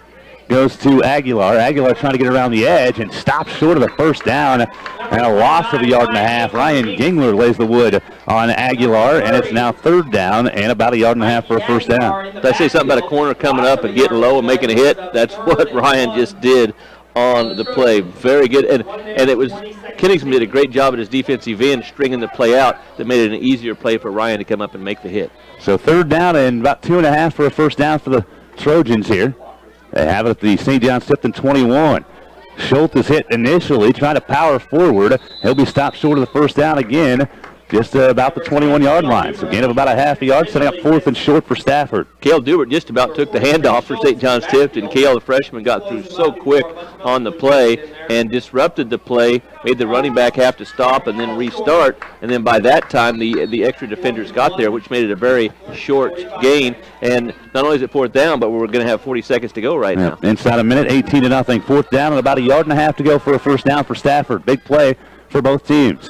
Shockley takes the snap. A quarterback sneak. He's got enough for a first down all the way down to the 16-yard line. It's a pickup of 4 on the play, and it's first and 10 for Stafford. Clock stops to set the chains, but once the ball is marked ready for play and the chains are ready, it will be marked again. So, you're running plays in and out. Now they just, they got to get the play in quick offensively, which Stafford is now trying to do. Down to 30 seconds to play here in the first half. 18-0 Blue Jays. Stafford has it at the St. John's Tipton 16-yard line, first and 10. Split backs behind the quarterback, Shockley under center. Shockley takes the snap, fakes the pitch. Pressure comes from Kenningsman, fires toward the sideline. It's caught by Lathan Shockley. He tries to dive out of bounds to stop the clock. And it will stop the clock because he's got a first down at the 6. And out of bounds. So they do say he's out of bounds. It's big that it's out of bounds. It's going to be first with just 15 seconds to go at this point. If you're Stafford, you still got timeouts, so that leaves the running game still available for them. Guessing, though, that we might see a pass. So first and goal at the 6 for Stafford. 15 seconds to play here in the first half. Pistol formation. Shockley sending Harder in motion to the near side. Harder gets the call, cuts inside. He's stopped at the 6 by Aaron Hinkey. And a timeout will be called by Stafford. With 9.6 on the clock, it's second and goal at the 6. No gain for Stafford. Yeah, Davis made the penetration, and then Aaron finished the play off. Really good defense. I know they used one down here a while ago. Is that the second or third? Are they out of timeouts? I think that was their third. So that means with only 9.6 seconds to go in the half that you can't run the ball unless you get to the end zone because that's your last play. So you got to figure defensively from the 5-yard line with no timeouts left, unless you run the ball out of bounds, that it almost has to be in this situation a pass play, because unless you get to the end zone, the clock's going to keep running, or if you get out of bounds. And it's hard to get out of bounds on St. John's Tipton in a run play because they pursue so well laterally. So that pretty much leaves the play action pass. St. John's Tipton again leading 18-0, 9.6 on the clock here in the first half. Stafford here in this field position due to an interception by Logan Shockley that set them up with good field position on a little bit of missed timing and unfortunate play there for Dubert and Gates there, and Shockley returned it down inside Blue Jay territory, and they're moving down at the 6-yard line right now with second and Dusty, look for maybe a linebacker blitz to try and get some quick pressure on the quarterback, and then just tight coverage for a couple seconds, and the blitz will get there. Yeah, they're coming out, split out all over. We haven't seen this formation yet. Yep, Stafford in the shotgun with one receiver to each side. Going in motion to the far side is Schultz. Looking to pass. Shockley, the ball tipped and knocked incomplete by Davis Dubert. I think it was Mason Eilert that got his hand up and tipped it at the line. Dubert with 5.5 seconds to play here in the first half. And because that play was so quick, if you have another quick play, you actually have an opportunity to get your third down and fourth down plays if you don't score on third down here. But, of course, you can't get stopped short of the touchdown. So, again, Stafford will spread things out, 2 receivers to each side this time. Logan Shockley, 3rd and goal at the 5. Low snap, and Shockley sacked, and that'll do it. That'll end the first half as Shockley couldn't field the shotgun snap and slow to get up. A loss of about 11 on the play, and that's the end of the first half. At halftime, St. John's Tipton 18, Stafford 0. We're back to the halftime show in 2.5 minutes on Z96.3 and Nckssports.com.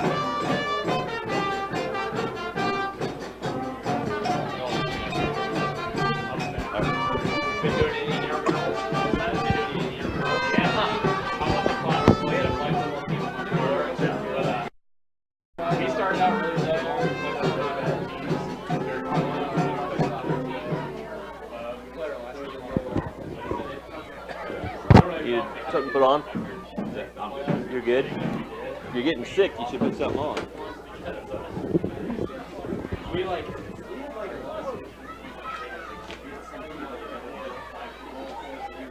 Not a good step. No.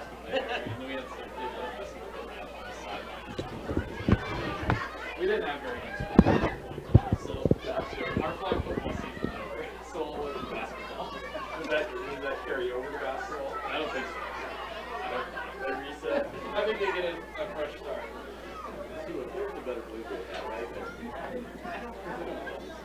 I have a golf hat. St. John's Tipton Booster Club would also like to thank some more of our loyal patrons. Pauline Softhill, ACCO Sunflower Manufacturing, Ventures Supply Incorporated, H&R Block, Chamber Oil, Chamber Food Service, American Family Insurance, Allen and Morrison D, Prater Law Office, McDonald Roberts Funeral Service, Maynard Welding, LLC, Pioneer Seed Prep, Doug and Arlene Thiessen and family, Mitchell County Health Hospital and Health Systems, and Dan and Elaine Peters.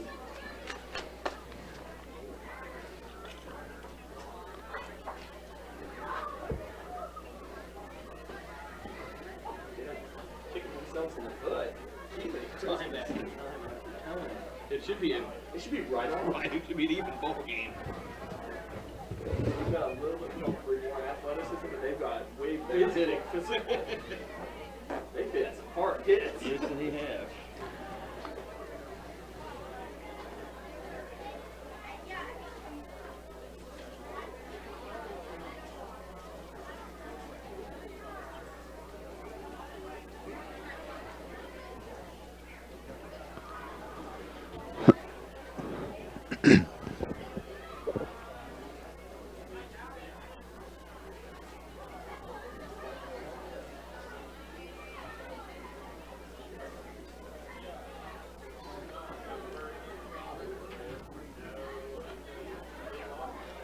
Welcome to the halftime show presented by your area Lennox dealer, John Francis LLC in Beloit, for super great service and all your plumbing, heating, electrical, and air conditioning needs.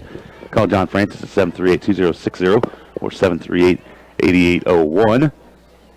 Halftime, St. John's Tipton leading over Stafford by a score of 18-0. Stafford did a good job on their first drive moving into St. John's Tipton territory, but the Blue Jays were able to buckle down, get a turnover on downs, and they went down and scored with 8:07 to play first quarter on a 13-yard touchdown pass from Davis Dubert to Mason Eilert, giving the Blue Jays a 6-0 lead. And on the first play of the second quarter, another 13-yard touchdown pass from Davis Dubert to Mason Eilert made it 12-0 at 11:56 in the first half. And then an outstanding throw and catch from Davis Dubert to Parker Gates on a 14-yard touchdown pass at 5:41 to play in the second quarter, giving the Blue Jays an 18-0 advantage here at halftime at O'Brien Field in Beloit. The Blue Jays looking pretty good here in the first half. Really, the only thing I can say that didn't go well for them in the first half was their point afters. They didn't get any of those. Davis was 8 of 9 passing, had the interception late. Again, just a little bit of miscommunication there, and no harm, no foul. There was no score there at the end as they got the big stop on a bad snap for Stafford. And so really you can't ask for a lot more from St. John's Tipton. Again, a first-half shutout for the Blue Jays. You said the word I was going to start with. You start on the defensive side of the ball, 0.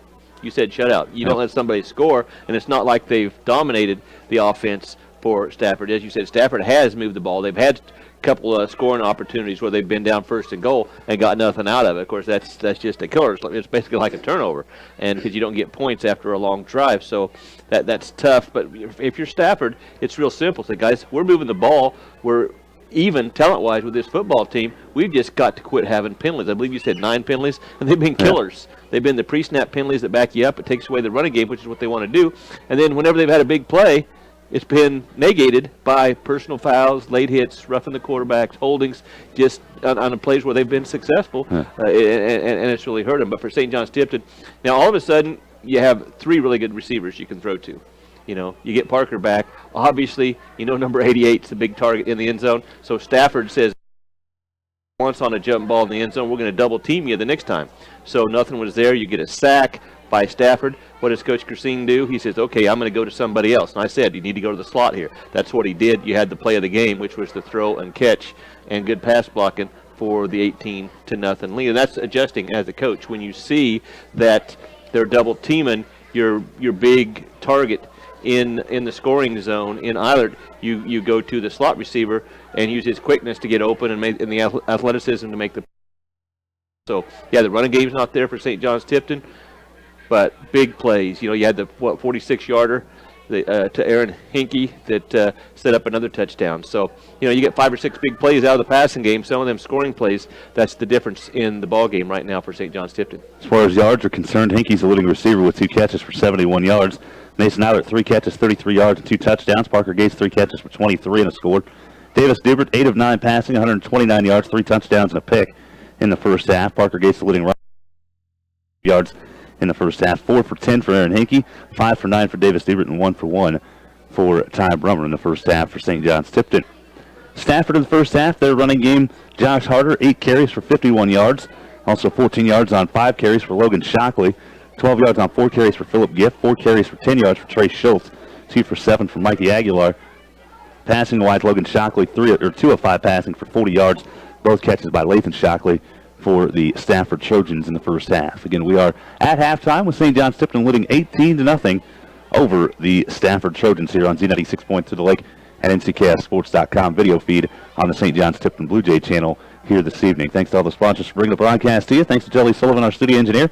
Riley Gates for running the camera tonight. Tom Clover, our color commentator. We'll take another time out. This is Dusty Donis here from O'Brien Field. We're back in 2.5 minutes. We'll go over the other area games going on that just kicked off here about 10 minutes ago.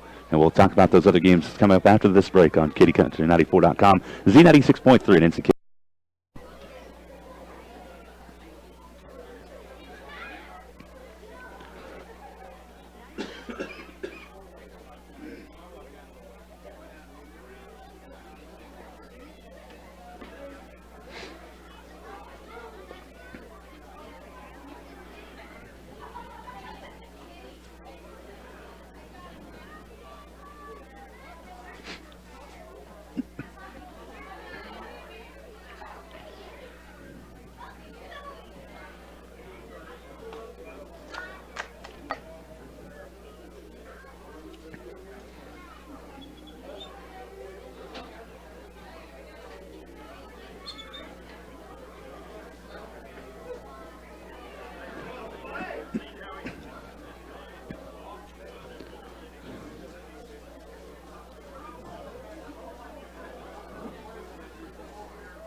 Welcome back to the halftime show presented by your area Lennox dealer, John Francis LLC in Beloit, for super great service and all your plumbing, heating, electrical, and air conditioning needs. Call John Francis at 738-2060 or 738-8801. Again, at halftime, it's St. John's Tipton 18, Stafford 0 here in Beloit at O'Brien Field. Going over the other games going on in the area tonight. Don't really have any scores yet because we're just kicked off not long ago in most of these games. But we can tell you that Lakeside and Osborne is on Katy Country 94 tonight and online katycountry94.com as Chad Halleck is on the call on that one.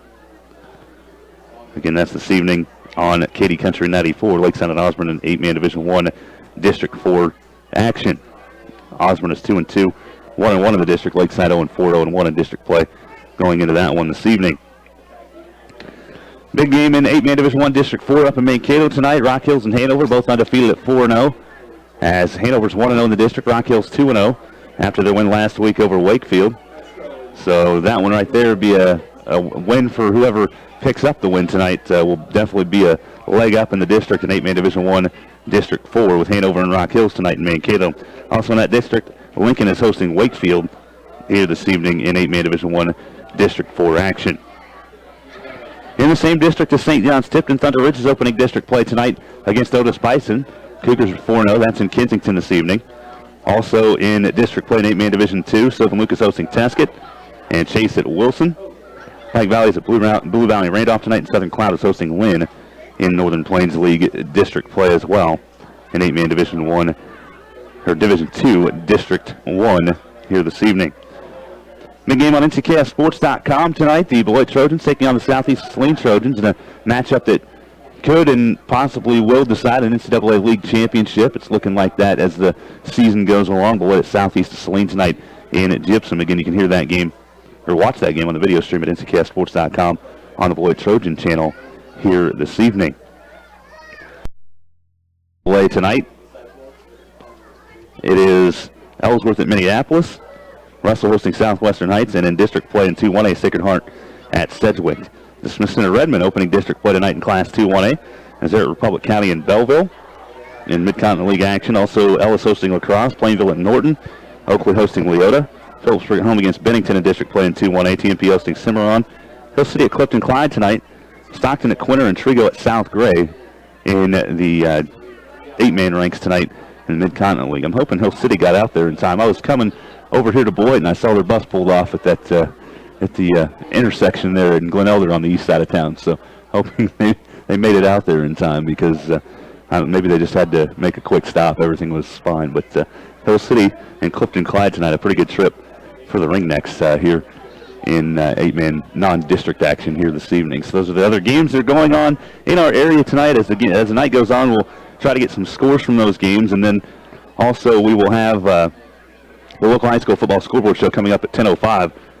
On Katy Country 94 tonight to be able to give you the scores analysis and hopefully talk with some winning coaches as well coming up here tonight at 10:05. We're at halftime at St. John's Tipton 18, Stafford 0 at O'Brien Field in Beloit. We're back in 2.5 minutes for the second half on Z96.3 and Nckssports.com.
It's like David Luchin, David Luchin, David Luchin.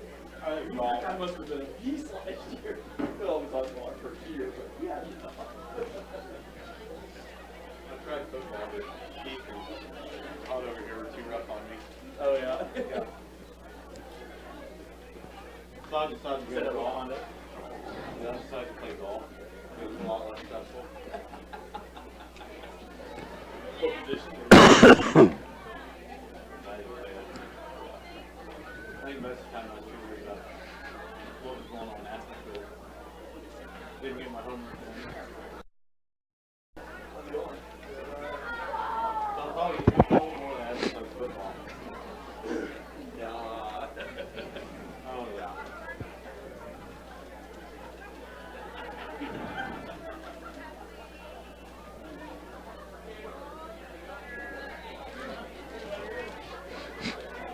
I mean, 3? Is it 3 minutes after the 15?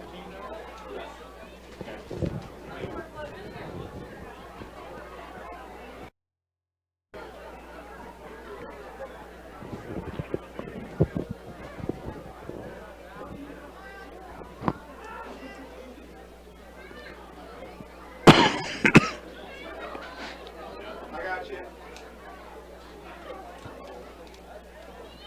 Hey, Dusty Donis and Todd Clover back with you on Z96.3 The Lake and Nckssports.com.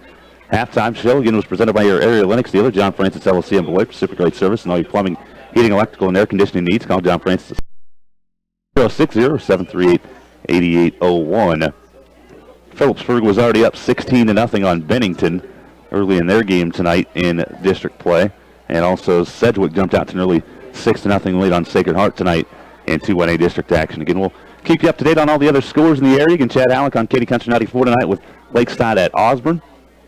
And we'll have a local high school football scoreboard show coming up at 10:05, presented by State Farm Insurance in Beloit. So we get set for half number 2, and St. John's Tipton, I would say just more of the same in the second half for the Blue Jays. Just continue to be able to play well defensively and make the necessary stops. Don't let the backs get to the edges, and you should be fine. And, we talked about in the first half, and one of the things that St. John's Tipton's been able to do is move the ball through the air. The team that's made the adjustment defensively is St. John's Tipton, and that's benefited them with an 18-0 lead at halftime, moving to that 4-man front to try to slow down that middle running game. They did some blitzing, and you do it when you need to. When they get down close to the end zone, that's why it becomes harder to score at any level, because the defense has less field that they have to defend, because they'll let you run out of the back of the end zone because that's out of play, obviously. So you have less room you have to defend. You can blitz. You can play tighter coverage. You can get after the quarterback. There's a lot of things that you can do, and, you don't have to worry about gambling and getting beat on a 60-yard run. If you get beat, it's a 5-yard run. So that's what you try and do defensively. Yeah, as far as the second half now is concerned, offensively for St. John's Tipton, you got to figure the running game is not going to be there a whole lot, but they're going to stick with it and maybe get some plays to the outside and get some big plays in the passing game. That's going to be key, is to get Davis the time that he had the first quarter and a half of the ball game, when he was very efficient in the passing game and creating big plays because of his ability to escape the pass rush and then allow the receivers to get open. But then Stafford, if they execute in the second half and eliminate the penalties, they've shown that they can move the football, and then they have the opportunity to get back in this ball game. Should be St. John's Tipton ball to start second half. Stafford got the opening kickoff. First drive for St. John's Tipton, they go put points on the board, puts them up 4 scores. If not, Stafford has a chance to get right back in the ball game. Again, St. John's Tipton up 18-0 as we get closer to half number 2. Again, in the first half, Davis Dubert for St. John's Tipton went 8 of 9, 127 yards, 3 touchdowns and a pick. Aaron Hickey, 2 catches for 71 yards. 3 for 33 and 2 touchdowns for Mason Eilert, and 3 for 23 and a touchdown for Parker Gates. As Todd said, St. John's Tipton will get the ball to start the second half. I'm glad to have everybody with us tonight on Z96.3 and Nckssports.com. Obviously want to be alert for something short here. You know that Stafford needs to create something, some excitement for their team. Obviously that was a downer going into half, not getting points. So you got to figure that the coach might want to gamble a little bit here So you're just always going to be alert. Probably not going to happen, but you always got to tell your kids, hey, situation, they're down 3 scores. They need to create something, and you can always do that, get momentum started in special teams. Trey Schultz has it teed up at the 30-yard line for Stafford. Ty Brummer and Adam Bates back to return. This is a high end-over-end kick. Bates will come up to field it. Takes a bounce, and Bates has it across the 20, out to the 23-yard line, and that's where St. John Tipton will start this possession. And Stafford's very good. You know, we had talked about the 55-yard punt with a good hang time. That was a not a deep kick, but it was a very accurate kick with lots of hang time. And as opposed to a punt, a kickoff is a live ball. You know, the return team has to get on it, and a good job by the return man getting to the ball and getting decent field position set up the 22-yard line. So 1st and 10 for the Blue Jays at the 22. 2 receivers to the near side are Aaron Hankey and Parker Gates. Gates is standing right behind Hankey in the formation. Dubert takes the snap, pitch and go, looks down the field for Parker Gates for the big home run ball. Parker dives and makes the catch inside the 25 and down to the 22. Big time play for the Blue Jays. Well, you got Krasinski, the big defensive end, getting a pass rush, and you got 2 guys doing a great job trying to keep him out of Davis's face. They do just enough to give him time to throw the football. I don't know how you can cover it any better. No. But when you, like I said on the touchdown that made it 18-0, when you have a throw and a catch that are that good, I don't really know what you can do different defensively other than pass interfere with him to get a penalty, so it's not the big gain. It's a about a 38-yard pass play from Dubert to Gates. Quick pitch to Aaron Hankey as he cuts inside and then goes back to the outside, now back inside, down to the Stafford 16-yard line. Nice run by Aaron. He made 2 guys miss, did all he could to pick up the 4 yards on the play because it was very well defended once again in the run game. The rush defense for Stafford has been solid all night long, but used that lateral quickness. Aaron made 2 tacklers miss, picks up good yards, 4 yards on first down, sets the Jays up good for the second down play. 5 carries for 14 yards for Aaron Hankey. Second down and 6 coming up for the Blue Jays at Stafford 16. 2 receivers to the near side are Aaron Hankey and Mason Eiler. Parker Gates the lone setback behind Davis Dubert. Option play for Dubert. Davis, late pitch goes to Gates, set the 15 and runs out of bounds and gets thrown to the turf. Might have added a little bit of theatrics to the end of it, Parker, there. But it's definitely a late hit out of bounds and another penalty on Stafford. Yeah, it was so far out of bounds that I couldn't see the finish of it because of the crowd. I mean, it was actually, it wasn't a yard out of bounds. It wasn't 2 yards out of bounds. It was quite a few yards out of bounds. So 3 yards on the run, and then they'll add the personal foul yardage to it. Which will be half the distance, and if it's at 13, it'll be about the 6.5 yard line. Should be enough for a 1st and goal here for St. John's Tipton. So that's the 10th penalty of the game for Stafford tonight. So it's just to repeat what we saw the first half so far. Big plays out of the passing game and mistakes, penalties by Stafford. So 1st and goal coming up here for St. John's Tipton after the half the distance to the goal penalty. It'll be about the 6-yard line, as we said. 6.5. And St. John's Tipton will come up in the I formation. Dubert at quarterback, Hankey at fullback, and Gates at tailback. Tight ends are Brummer and Mason Eilert. Guards Eddie Koenigsman, Ryan Gingler to start the second half, and Ashton Allen at center. Parker Gates gets the call, trying to break a tackle and gets stopped back at the 10-yard line. So a loss of 3 on the play for Gates, and it sets up 2nd and goal at the 10. Yeah, Eric Herrera, 233-pound senior, made the penetration and totally disrupted the play for the tackle by his teammates. But then what happened, his teammates, as he was laying on the ground, kind of landed on his back. And really good play by Herrera on the play, and he ended up being the one that's kind of on the bottom of the pile and has people laying on his back walking off the field on his own. So it looks like he'll probably be all right. But I saw the guy hit him kind of a knee in the middle of the back trying to pursue the ball. That doesn't feel good.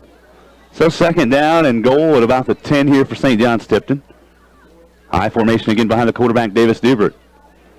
Fakes the handoff to Hankey. Quick pitch to Gates. Parker cuts inside, and he's tackled for another loss of a yard back at the 11. Krasinski, the other defensive, makes quarterback Dubert pitch the ball quicker than what he wants to, and then it's really not an option at that point. It's just more like a sweep with the linebackers and corners pursuing the tailback on the play. So very well defended once again. So now we're looking at 3rd and long and look at the passing game. 3rd and goal at the 11 for St. John's Tipton. Gates split to the near side with Mason Eilert right behind him. Ty Brummer, the lone step back behind Davis Dubert, a quarterback. Davis takes the snap. Rolls to the right, wants to pass. Throws the ball into the end zone for Mason Eilert. Touchdown, St. John's Tipton. From 12 yards out, Mason wide open makes the grab, and the Blue Jays lead 24-0 with 9:49 to play here in the 3rd quarter. Well, and, you know, you got the throw, you got the catch. Everybody sees that, but you got number 63, a 6'4", 260-pound defensive end that has to be blocked because if he gets in the quarterback's face, you can't make the accurate throw. And the coaching staff realizes that. You got 2 guys blocking him. You got the guard on that side, and then you got Brummer from his tailback position coming up. They're double teaming him, and still it's hard enough to keep him off of Dubert, but he has enough room to make the throw and gives him enough time for the receiver to get open, and another touchdown out of the passing game for St. John's Tipton. Two-point attempt coming up for the Blue Jays. Bates and Eilert to the near side, and on the 2-point attempt, a whistle and a flag. Delay of game called on St. John's Tipton. So this will be moved back to the 8 on the 2-point attempt. Yeah, and that's always been, we haven't had any success from the 3-yard line tonight. Maybe with more room they'll have success from the 8. That's where they've had success getting their touchdowns. 24-0 Blue Jays. We have 9:49 to play. Davis Dubert pressured. Fires to the near side looking for Aaron Hankey. Can't get it there to him as he was pressured. Pressure coming up the middle that time from Tanner Sipes.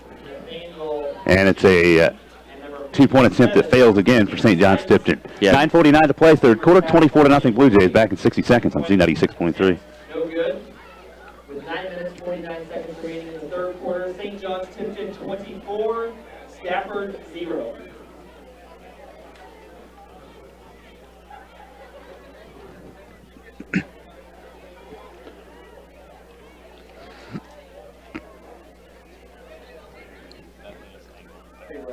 Slightly bigger than our line last year.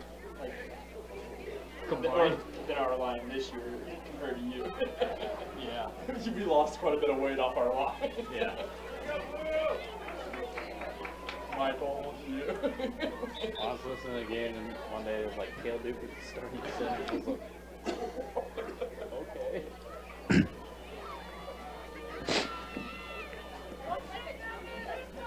Kicking off for the Blue Jays 30-yard line, number 11, Davis Dubert. Back to return for the Trojans, number 8, Logan Shockley.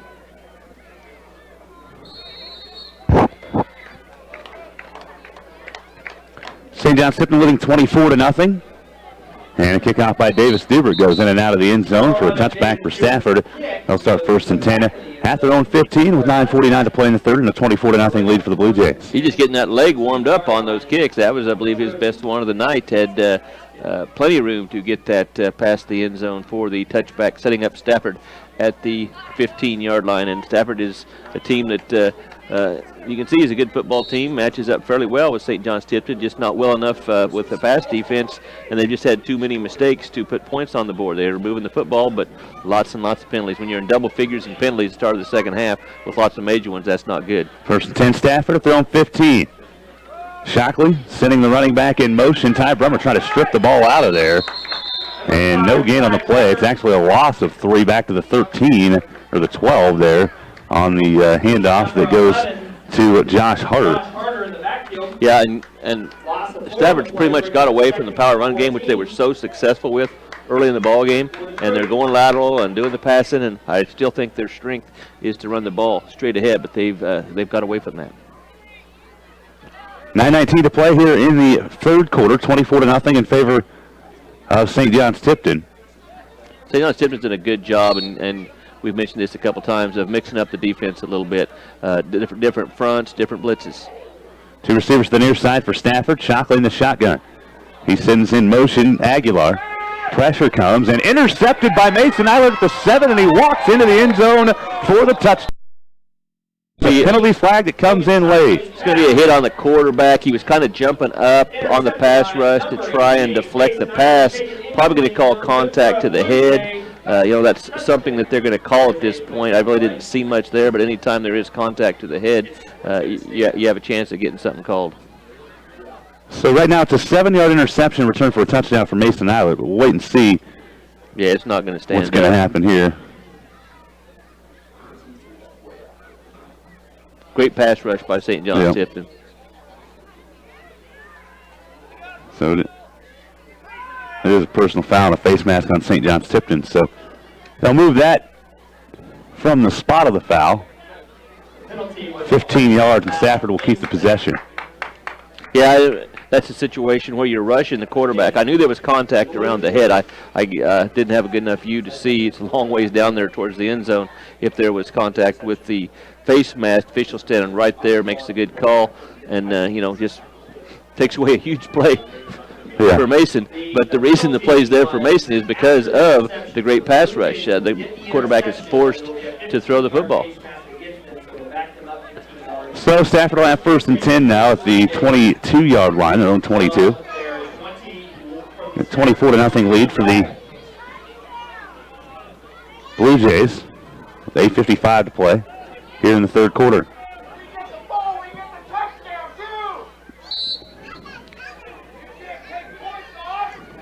So actually St. John's Tipton has the football. Yeah, you and I are both trying to figure out what's going on. So now, they've said St. John's Tipton has the ball, so if they have the ball, that should be a touchdown, I would think. I'm definitely confused. Well, if it's after the turnover, it was on the hit on the quarterback. Yeah. It should be 15 yards for Stafford. Stafford's football.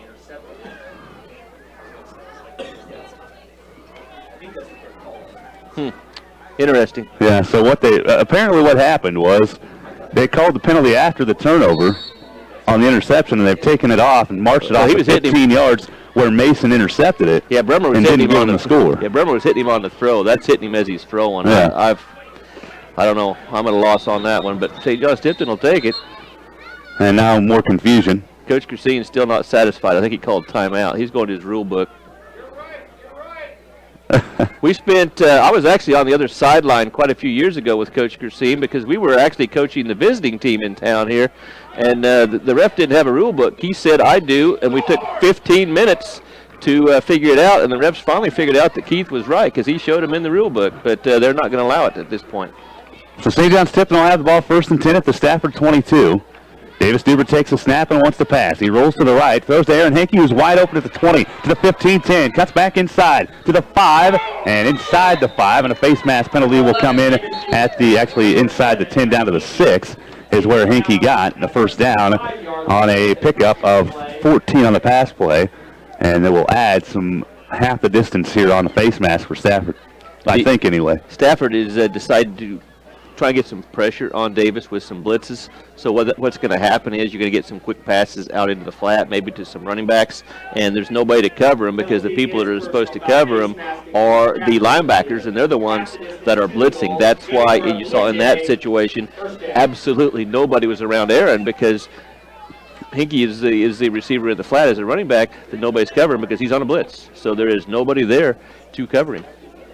So that's about a 3-yard penalty down to the 3 on a half the distance to the goal penalty. 11th penalty called on Stafford tonight. And 1st and goal for St. John's Tipton at the 3. Dubert takes the snap, hand off to Hinkey. Aaron goes forward, and he's just short of the goal line at the 1. And that'll set up 2nd down and goal for St. John's Tipton.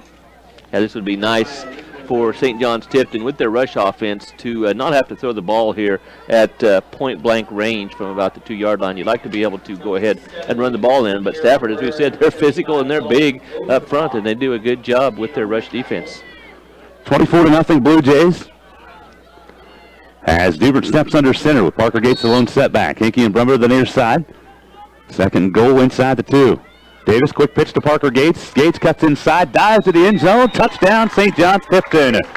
Parker Gates from 2 yards out for the Blue Jays, and they lead 30-0 with 8:05 to play in the third quarter. And that's why, as a play caller, you don't go up against 220, 260, 230. You pitch the ball to somebody quick on the outside and let them go one-on-one, and Parker makes the guy miss, gets into the end zone, touchdown, St. John's Tipton. So a 2-yard touchdown run for Parker Gates. And it's 30-0. First rushing touchdown of the game for the Blue Jays senior. 8:05 to play here in the third quarter. Adam Bates, Ty Brummer in the backfield behind Davis Dubert on the 2-point attempt. Davis, play action, wants to pass, rolling to the right, has some time. Throws across his body into the back of the end zone. Hankey tries to go up to get it, and he can't grab it in. 3 defenders there for Stafford as it falls incomplete. So we have 5 touchdowns tonight for the Blue Jays, and they haven't scored a 2-pointer on any of them yet here tonight. 8:05 to play in the third quarter. St. John's Tipton 30, Stafford 0. We're back in 60 seconds on Z96.3.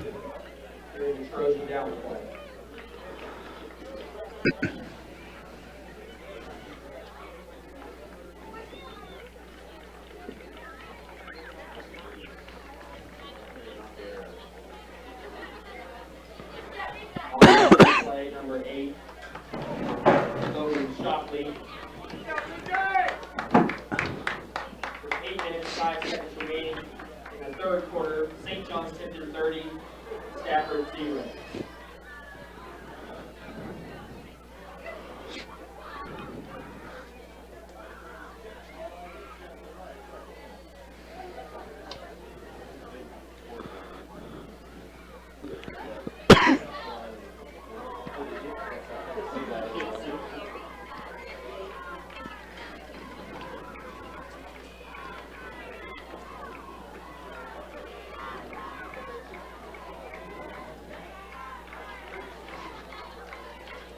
St. John's Tipton leading 30-0 over Stafford here in Beloit at O'Brien Field. 8:05 to play here in the third quarter. Hanover leading 12-0 over Rock Hills 2 minutes into the second quarter. And also after one, Southern Cloud and Lynn tied at 0. And in the first, Osborne leading Lakeside 22-0 on Katy Country 94. Some of the other scores that we have from our area here tonight. We'll try to keep you up to date on those. Again, the local high school football scoreboard show tonight at 10:05 on Katy Country 94. We got a good chance of being done early tonight. Yes. Game, and we can go the whole way. This 6 o'clock start's all right with me. Davis Dubert, end over end kick.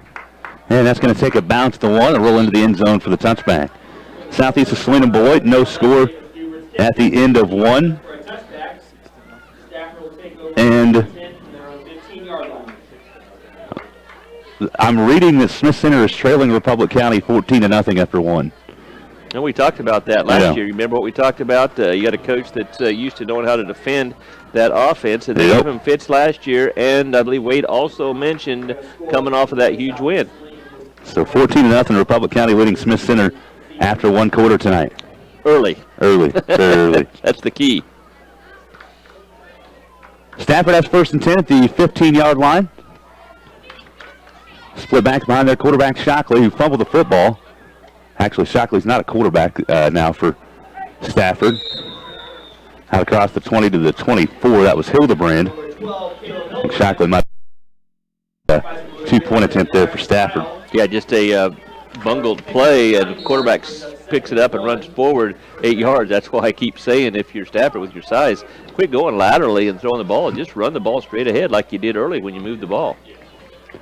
So 2nd down and 2 coming up here for Stafford at their own 23. Hildebrand fumbled the snap, and he picks it back up. And it's ripped out by Mason Eilert at the 25 to the 10-5 touchdown. Mason just ripped it out of the hands of Hildebrand and took it 25 yards for a score, and the Blue Jays lead 36-0.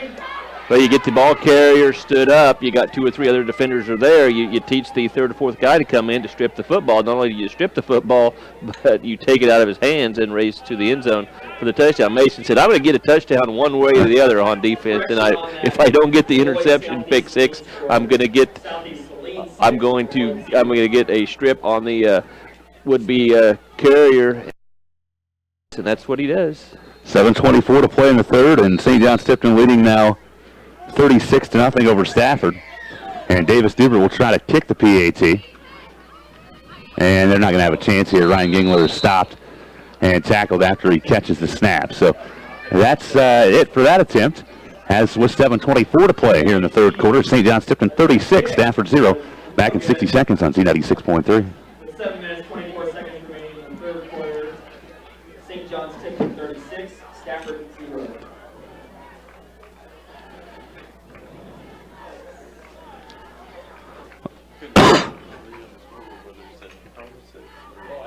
I wasn't like, I just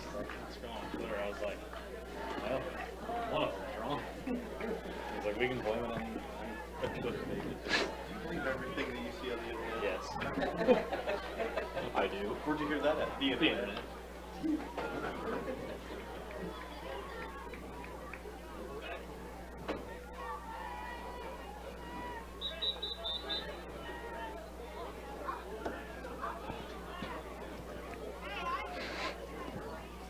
Oh, the Rays are winning 4-1 on the Blue Jays. Oh, nice. They started 17,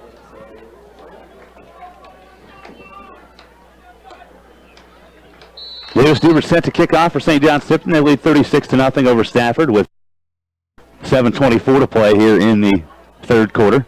Davis's kick takes a bounce and rolls into the end zone again for a touchback for Stafford. Again, they'll start at the 15-yard line. So things going well here for St. John's Tipton tonight. A lot of opportune bounces and a big play for Mason Eilert on defense. He's got 4 touchdowns tonight, 3 receptions, and the 25-yard strip and score there for Mason Eilert on the last one for St. John's Tipton. And another one he almost got. Pretty darn good night for a defensive end, offensive end of catching the football and creating turnovers for St. John's Tipton. Just another really good all-around performance by the Jays. So 1st and 10 for St. John's Tipton. Again, they have the ball at the 25 or the 15-yard line. Excuse me. Stafford has the ball after the touchback. Here's the snap. Hildebrand hands off to the fullback, and I believe that was Schultz there. Actually, that was Aguilar that got it. Yeah, and he stopped right at the line of scrimmage for no gain. Yeah, forward progress was called on the play. The whistle blows. You have to stop defensively. The ball carrier takes off after the whistle blows because the Jays do what they're supposed to do and let him go. And some frustration, I think, by Stafford because in the huddle, somebody must have been saying something because the flag's coming out.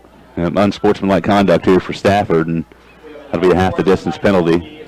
Just been a frustrating night for him with the penalties and mistakes. You know, it just has not been a level of performance that I think they're probably that you see from them. Just pre-snap penalties, personal fouls, unsportsmanlike holdings, just lots of big plays that have gone against them. And at some point, you do get frustrated. 36-0 Blue Jays. 7:04 to play, third quarter. As Stafford has it now, second down at about 17 at the 8. And again, their quarterback Shockley out with an injury, so Hildebrand is playing the quarterback position now. 36-0 lead for the Blue Jays. Hildebrand steps under center, empty backfield, and takes the snap. It's a quarterback run the whole time. Yeah, lots of. Actually, I think he gave it off, and then a penalty flag comes in late again. Yeah, lots of confusion. I think you need a timeout here if you're Stafford. Bring your kids over and have a talk with them and say, hey, you know, this isn't working. We need to get our focus back and play football. Just some frustrated kids. So no gain on that last play there. I believe it was Philip Gift who actually got the call.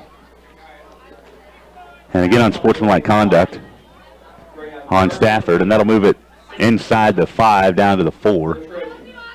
Yeah, there's just times where you got to call timeout. Actually, I think that penalty was declined. Yeah, talk to your kids. So they'll make it 3rd down and 16. So we'll scratch that one off. That one won't be accepted. A 3rd down and long coming up for Stafford. Hildebrand under center for the Trojans. Takes a snap, fumbles it, and he's back on top of it at the 8-yard line. Yep, just can't get No snapped gain on on the play. center right now. You know, you got your quarterback out that's hurt, and that really creates a problem for you offensively. And you got someone that's not used to maybe taking snaps with the first-team offense, and you're seeing the result of this right now for Stafford. And Stafford will take the timeout here.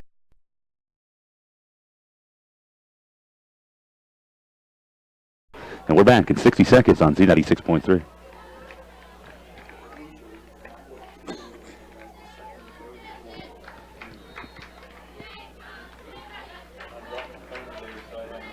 I gotta sit. I'm just trying to stay out of your way.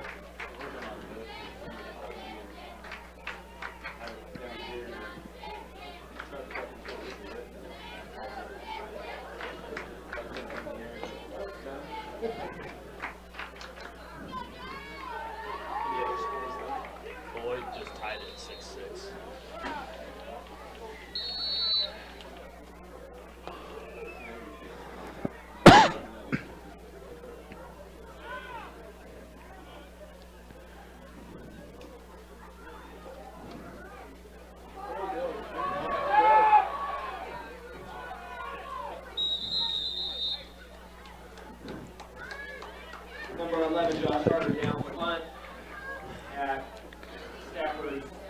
Stafford downs the punt out of their timeout at the St. John's Tipton, or at their own 34-yard line.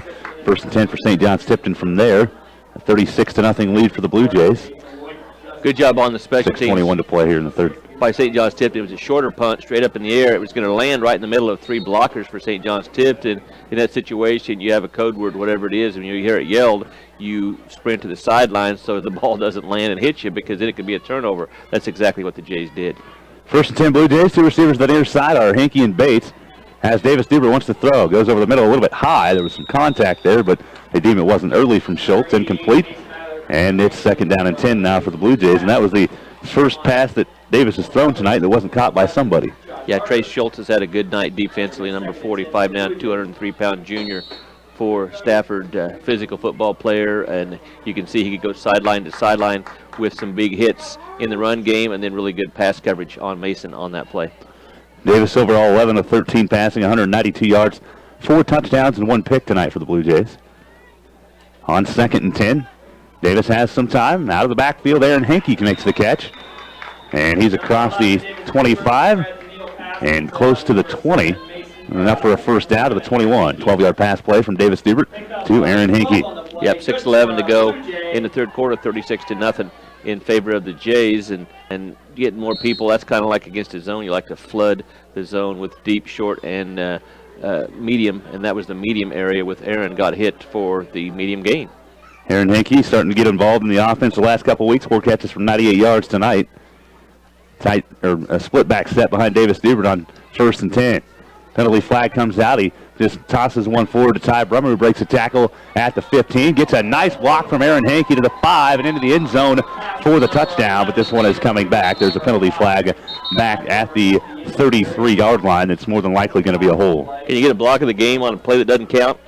Unfortunately, I don't think you can. That would have been it, though. Well, yeah, that's your call on it, because that was a really nice block, but you could see that when the quarterback peeled back to go to the left side because nothing was open on the play side, that changes the blocking angles and the grasp that you have when the defender tries to pull away from you, then you get called for holding on the play. Exactly what happened, and took away a big play for St. John's Tipton, and a big block by Aaron Hinkey on the play.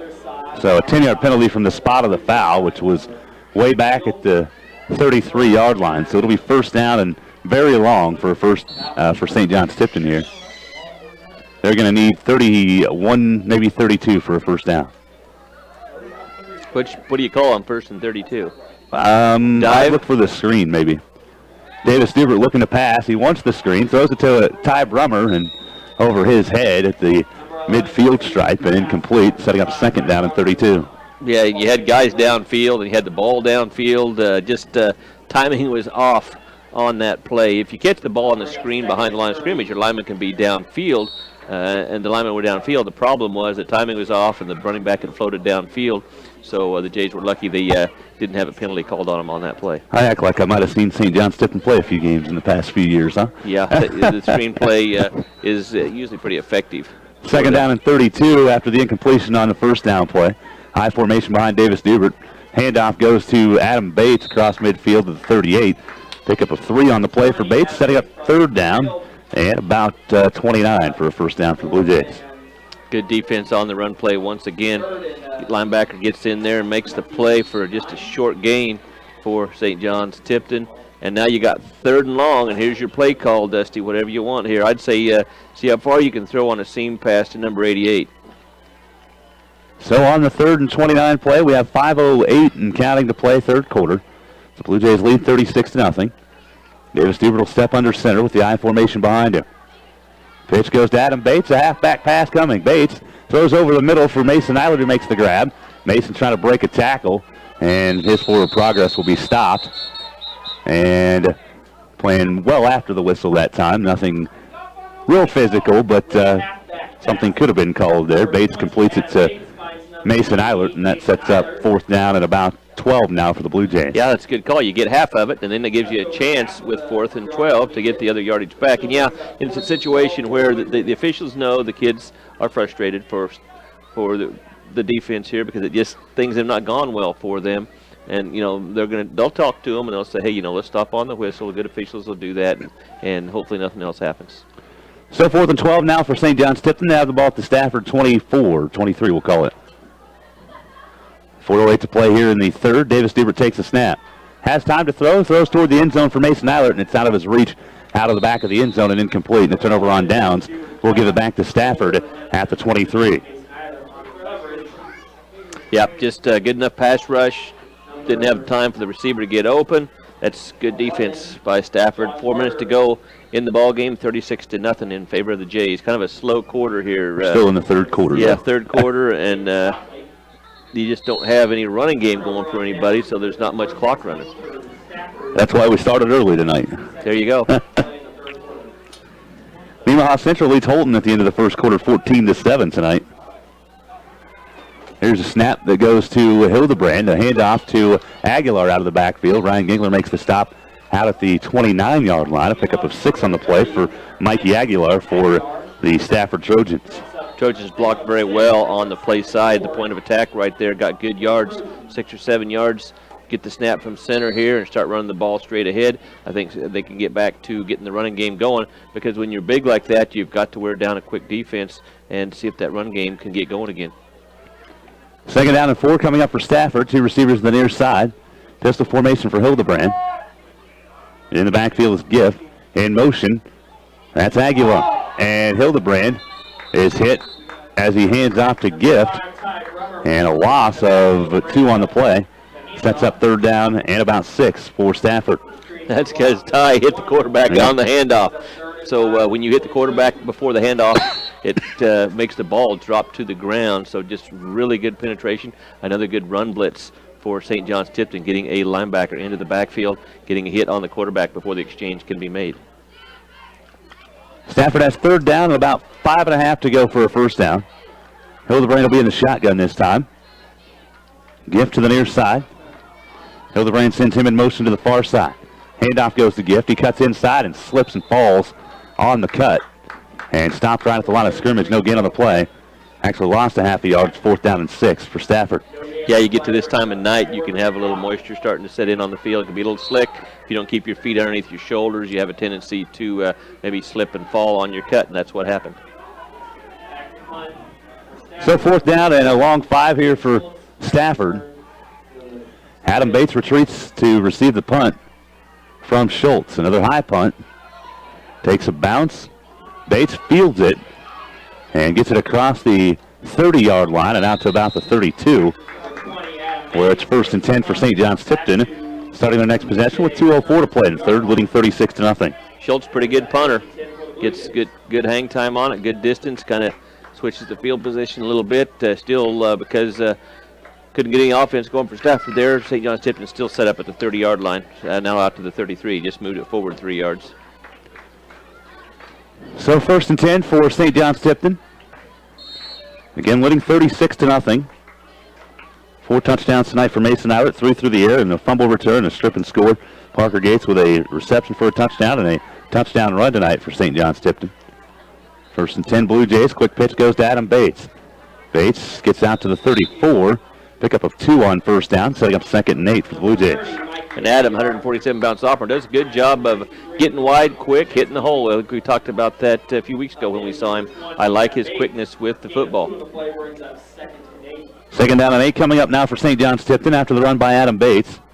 Blue Jays taking the time, and they need to. At last check, Beloit and Southeast tied at 6. It was 8-6. We got a closer look at the scoreboard. Looked like an 8 to me. And on a 2nd down play, they give again to Ty Brummer this time. And he's out across the 35 to the 36.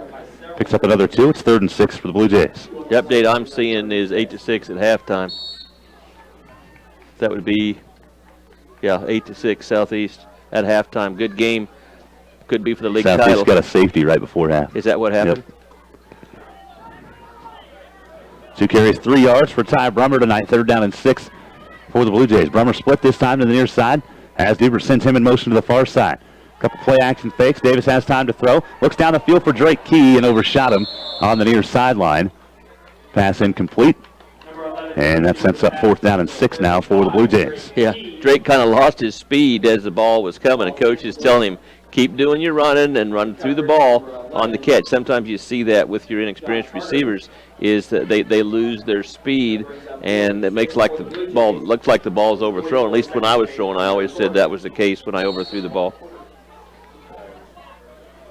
4th down and 6 for St. John's Tipton. As Davis Dubert is set to punt for the Blue Jays. A low snap. Dubert gets it away. Nice high punt. Didn't have a lot of movement on it. It's fielded down there by the Stafford returner, Hildebrand, and he stopped inside the 20 at the 19. 34 seconds to go. 3rd quarter, 36-0. Just a dominating performance. Defense really controlling things for St. John's Tipton, and just enough offense out of the passing game to create big plays. And the Blue Jays are looking pretty good. See what the defense can do here to maybe create another turnover or something, and for Stafford, get that running game going and see if you can run the football, take care of the football, and get first downs. 1st and 10 for Stafford, just inside the 20. Split backs behind the quarterback, Hildebrand. Handoff this time goes to Harder, and he gets out to the 25-yard line, pick up a 5 on 1st down for Josh Harder. Nice cutback by Harder on the play. Nothing at the point of attack where the play is designed to run, because Mason at his defensive end position had penetration, so Harder cuts back and gets 5 yards because of good vision on the play. 5 yards on the carry for Harder. 2nd and 5 will be coming up for the Stafford Trojans, but we will have the end of the 3rd quarter before we get that chance. We are the end of 3 here at O'Brien Field in Beloit on Z96.3 at Nckssports.com. St. John's Tipton 36, Stafford 0. Back in 60 seconds of the 4th quarter on Z96.3.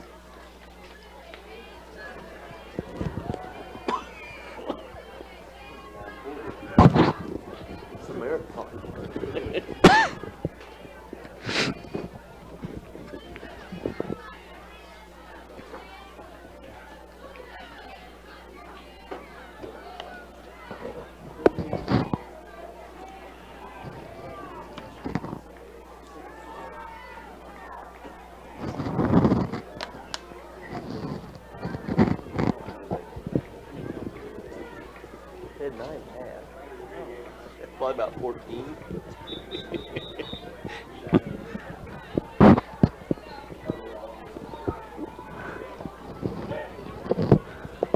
Didn't last long.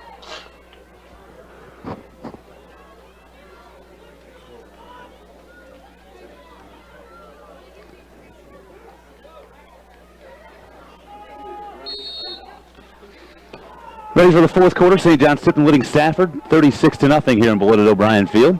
2nd down and 5 play coming up for the Trojans. Handoff goes to Harder. Harder tries to get the edge on Eilert. Nice play by Adam Bates to stop him, but Harder tried to keep going, but ended up stepping out of bounds after a pickup of 2, setting up 3rd down and 3 on the far sideline here for Stafford.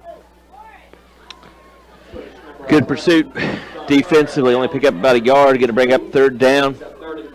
See if, there was some pass plays that were successful. This right end has good speed for Stafford. Got behind the secondary, but then, St. John's Tipton, you talk about your corner to maybe stay back a little bit, keep the guy in front of you. 3rd down and 3 for Stafford. Hildebrand to the shotgun. Sends Gift in motion to the near side, fakes the handoff, and decides to run. Mason Eilert makes the stop on the far sideline, short of the 1st down at the 28. Pickup of a yard for Hildebrand, 4th and 2 for Stafford. And obviously you're going to go for it, right, Dusty? Yeah, I would think. 4th and 2, you're down 36-0. Obviously nothing to lose at this point. So, you think you could get behind one of those big guys and pick up 2 yards, but I can tell you what St. John's Tipton's going to do. They're going to try and get some quickness in a gap. You see the coaches for St. John's Tipton giving signals. It doesn't take that many signals to play in a base defense. So here it is, 4th and 2 for Stafford at their own 28-yard line. Hildebrand takes the snap. Handoff goes to Harder. He cuts back across the 30 and out to the 32. A pickup of 4 on the play, good enough for a 1st down for Stafford. And it was an all-out blitz, picked up pretty well, other than the fact that they got free on the side the ball wasn't ran to, so it ended up being a first down. So yeah, and that's what you do on 4th and 2. You're gonna get after them and get in the backfield. St. John's Tipton does a good job of it. That play Stafford just did a better job of picking up the blitz, getting the yards needed for the first down. Excuse me. 1st and 10 for Stafford at the 32. Smith Center again was trailing 14-0 after 1. At halftime, they lead Republic County 20-14. Here's 1st and 10 for Stafford. They have it at their own 32. End around play that goes to Schultz. He lowers his shoulder across Adam Bates and gets to midfield, just across midfield, and a 9-yard carry for Schultz. Schultz, who's had a really good night, had a really good run there, got tackled right on his knee, and that's what he's holding.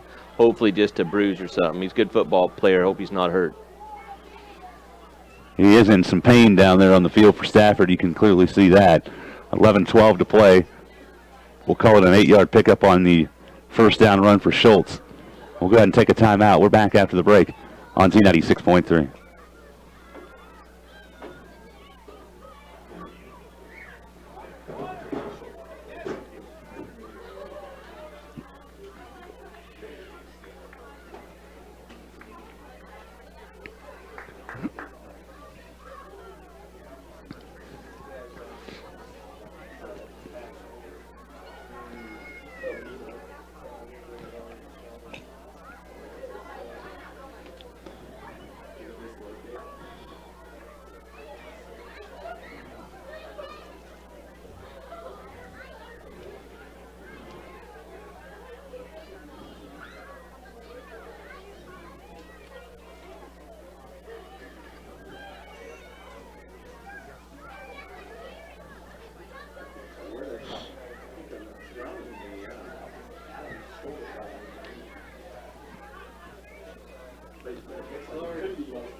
All right, you can give it back after this.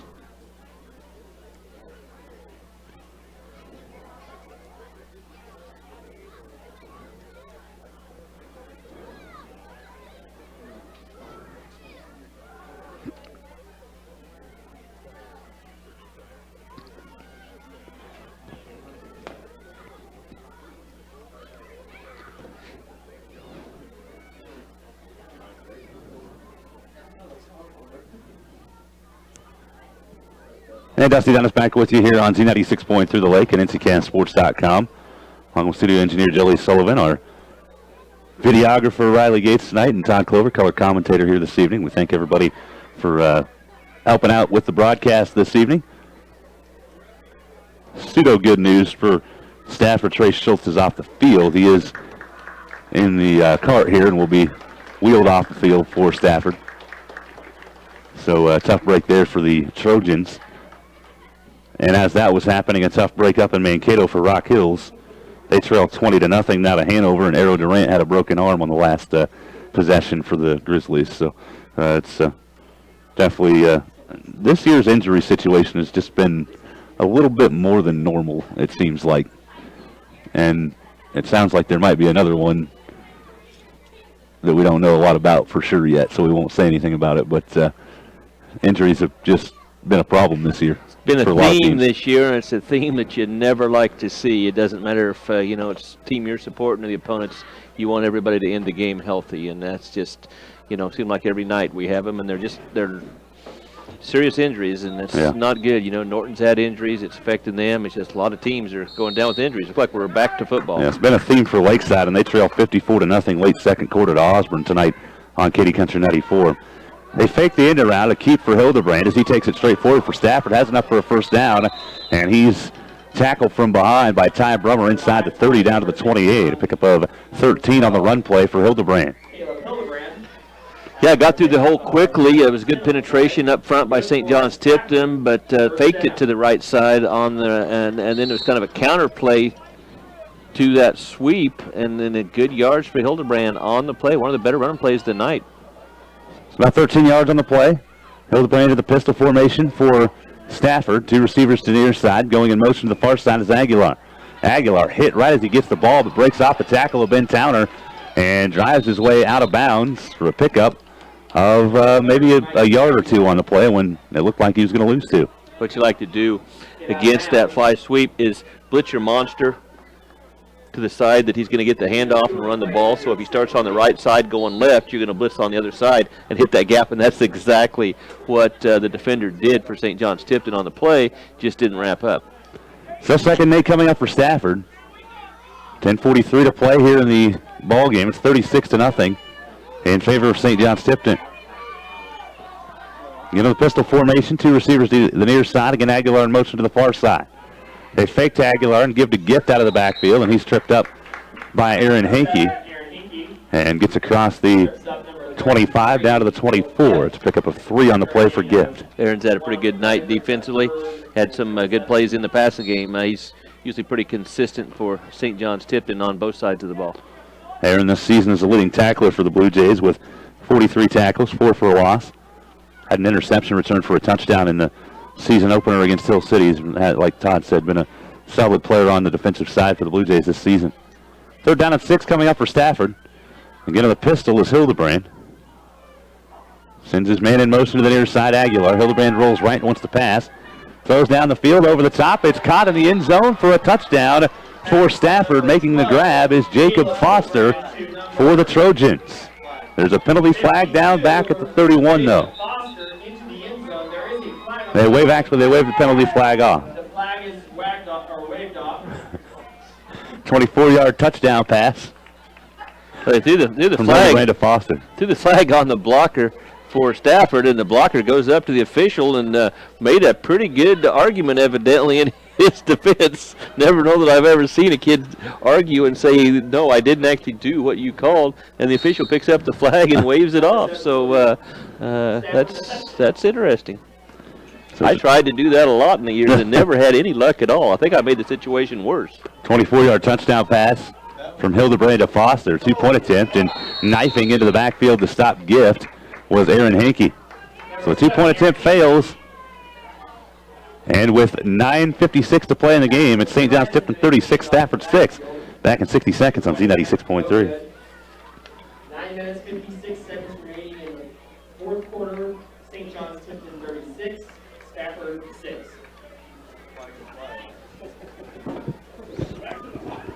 You ever seen that before? You go up to the official and say, no, I didn't do it. You did it, okay. Okay, I didn't do it. I said that in a baseball game one time, single. I don't know the kid, but I bet he has a future as a lawyer. Yeah, exactly. A good argument.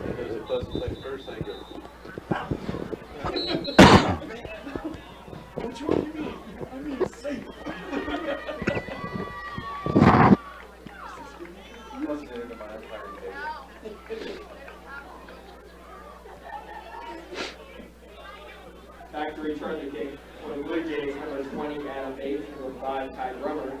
To kick for Stafford. Stafford will kick off after their first score of the game.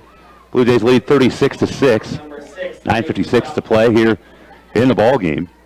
Rock Hills gets a score before halftime. It's now 20-8 at halftime. Hanover leading Rock Hills in 8-man Division I District 4. Big game tonight. The winner of that game will have a leg up in district. Stafford with the ball teed up at the 30. An end-over-end kick that Bates fields at about the 8. To the 10, out to the 15, 20. Bates has a good lane here. Gets across the 30. Trying to break tackles, and he's shoved to the ground as the ball came out late. Forward progress was well stopped as Josh Harder's trying to plead his case out there, and that's not going to happen. Adam Bates brings it out to the 33, 1st and 10 for the Blue Jays.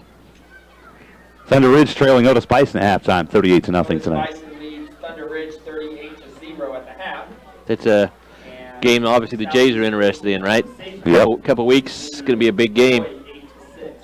Big game next week at Victoria that you'll be able to hear on our station here at KDCountry94.com and also online and video at Nckssports.com. Davis Dubert looking to pass, has Aaron Hickey wide open over the middle. Catches the ball at midfield, now tries to come back and comes to the midfield stripe again. Throws a guy down by his head and gets to the 35-yard line. So he ran about, I'd say, 60, 70 yards maybe and picked up 13 on the play.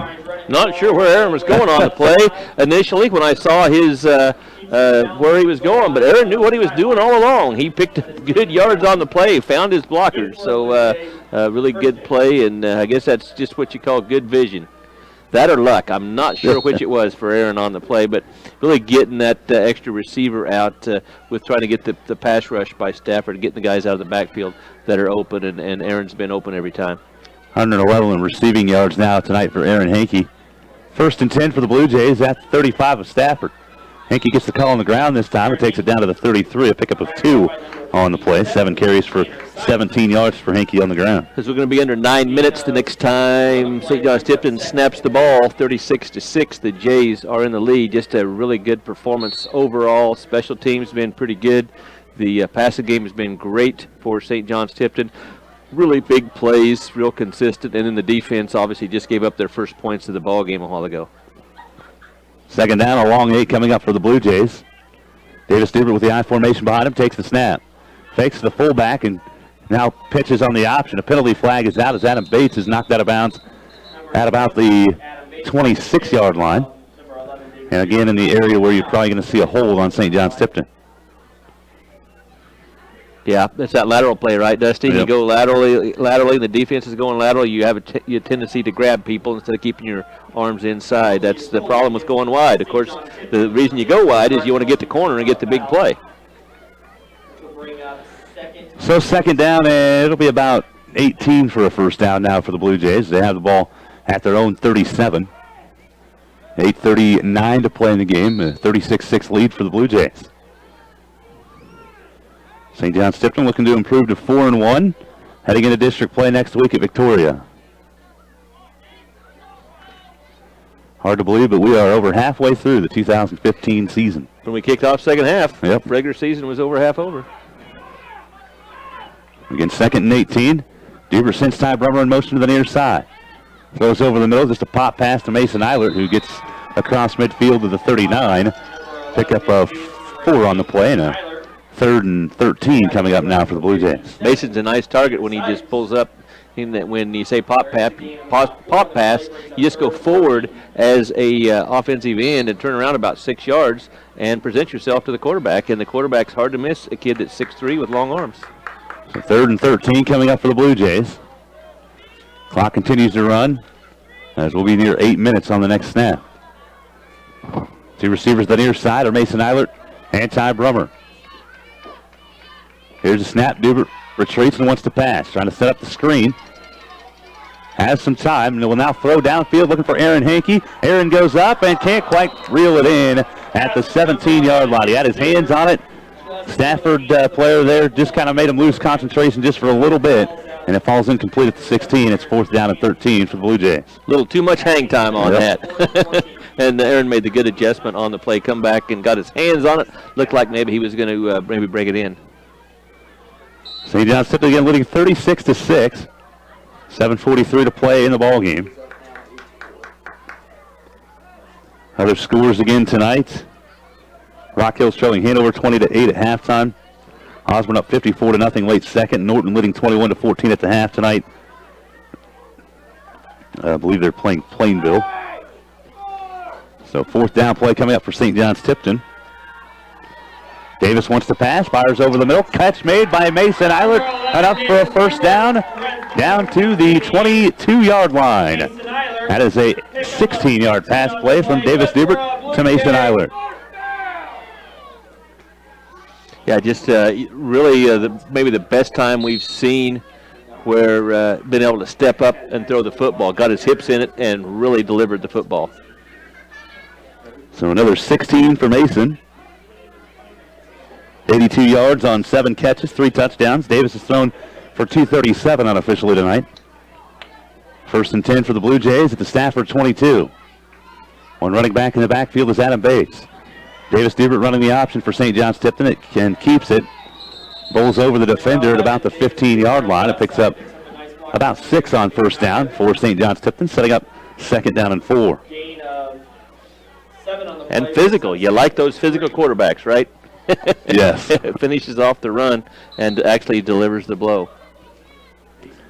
Second down, a short 4 coming up for St. John's Tipton as they have the ball to Stafford just outside the 15-yard line. Ellsworth and Minneapolis, 18-18 at halftime. In the local high school football scoreboard show coming up on Katy Country 94 tonight at 10:05. Davis Dubert, option play. He'll keep inside the 10. Has enough for a first down and down to the 6-yard line. Good read on the pick up of 6 yards for Davis Dubert. Good read on the option by Davis. The person on the outside that's a contained man doesn't totally commit inside or outside. Whenever you're a quarterback in that situation, you treat him as being a contained man, staying to the outside, so you cut it up inside and get the yard. That's exactly what he does on the play. Actually about a 9-yard pickup there for Dubert. 7 carries for 24 yards tonight for the Blue Jays junior quarterback. First and goal at the 6 for St. John's Tipton. Mason Eilert split to the near side. Dubert in the shotgun. Adam Bates to his left hip. Davis wants to pass. Over the middle, looking for Mason. Oh, he had his hands on it, but it's knocked out at the last second defensively by Lathan Shockley. And it's incomplete. Second down coming up for St. John's Tipton. And you can't cover a big end any better than Shockley just did on the play. Probably there a little bit early, but against a receiver like that, you need all the advantages defensively you can get. And Shockley does a good job of tearing at the ball, ripping at the ball, because you know if Mason gets his hands on it, he's got a good chance of getting the touchdown. Really good defense by Shockley. So second goal at the 6 now for St. John's Tipton as Dubert will step under center this time. Mason split to the near side. Ty Brummer the lone setback. It's a quick pitch to Ty Brummer. Has at the 6, and he's tackled back there by Lathan Shockley. And third down and goal now at the 6. No gain for Brummer on the play. Shockley with another nice play, and you like to see that when there's 6.5 minutes to go in the ball game and you're down 36-6. You see the kids really playing hard, and that shows a good character for a team when you're down 30 points and you've just had a frustrating night where you really know that you probably could have been in this ball game had you not made so many mistakes. So that's a good sign and good character. Third down and goal from the 7 for St. John's Tipton. Davis rolling to the right, wants to pass into the end zone for Drake Key. He dives and can't make the catch. Sets up fourth and goal from the 7 for St. John's Tipton. Yeah, he's open on the play, just to throw and catch a little off. You got to figure that that's not probably one of his main targets in practice with some new personnel moving around, that it's a new guy to throw to, and the timing just wasn't quite there on the pass. Davis is 15 of 23 tonight for 237, 4 touchdowns, and an interception for St. John's Tipton. So those 4 touchdowns are the key, obviously. Yeah. That's where the offense has come from. Fourth and goal at the 7 for St. John's Tipton. Davis wants to pass again. Fires near side to Adam Bates as he tries to dive toward the goal line, and he's short at the 1. So 6 yards. He needed 7 for the score. It's a turnover on downs, and Stafford will take over at their own 1. Good defense again by Shockley right there defensively, and also Hildebrand, Caleb Hildebrand, 2 defenders right there, and just 1 yard short of what would have been another touchdown pass. 5:56. Yep. Left in the ball game, 36-6 in favor of the Jays. The Blue Jays again can't get the score in that time, but Stafford starts this drive at their own 1. See if Stafford comes out and moves the ball a little bit here. You know, they're playing hard on defense. Could be a good drive for them. Hildebrand under center for the Trojans. Hands off to Gift. Takes it forward to the 2. Pickup of a yard on first down for Philip Gift. One of those things we always talk about, and I haven't mentioned it as much tonight because of kind of the physical brand of football that you see is the pursuit and the people in the blue jerseys, St. John's Tipton, getting off blockers and getting to the ball. And by the time the ball carrier is down, you got 4, 5, 6 people in the Jays helmets there trying to get the Stafford ball carrier down. Second down and 9 coming up for Stafford from their own 2. Split backs behind Hildebrand this time as he takes the snap. Handoff goes to Harder out of the backfield.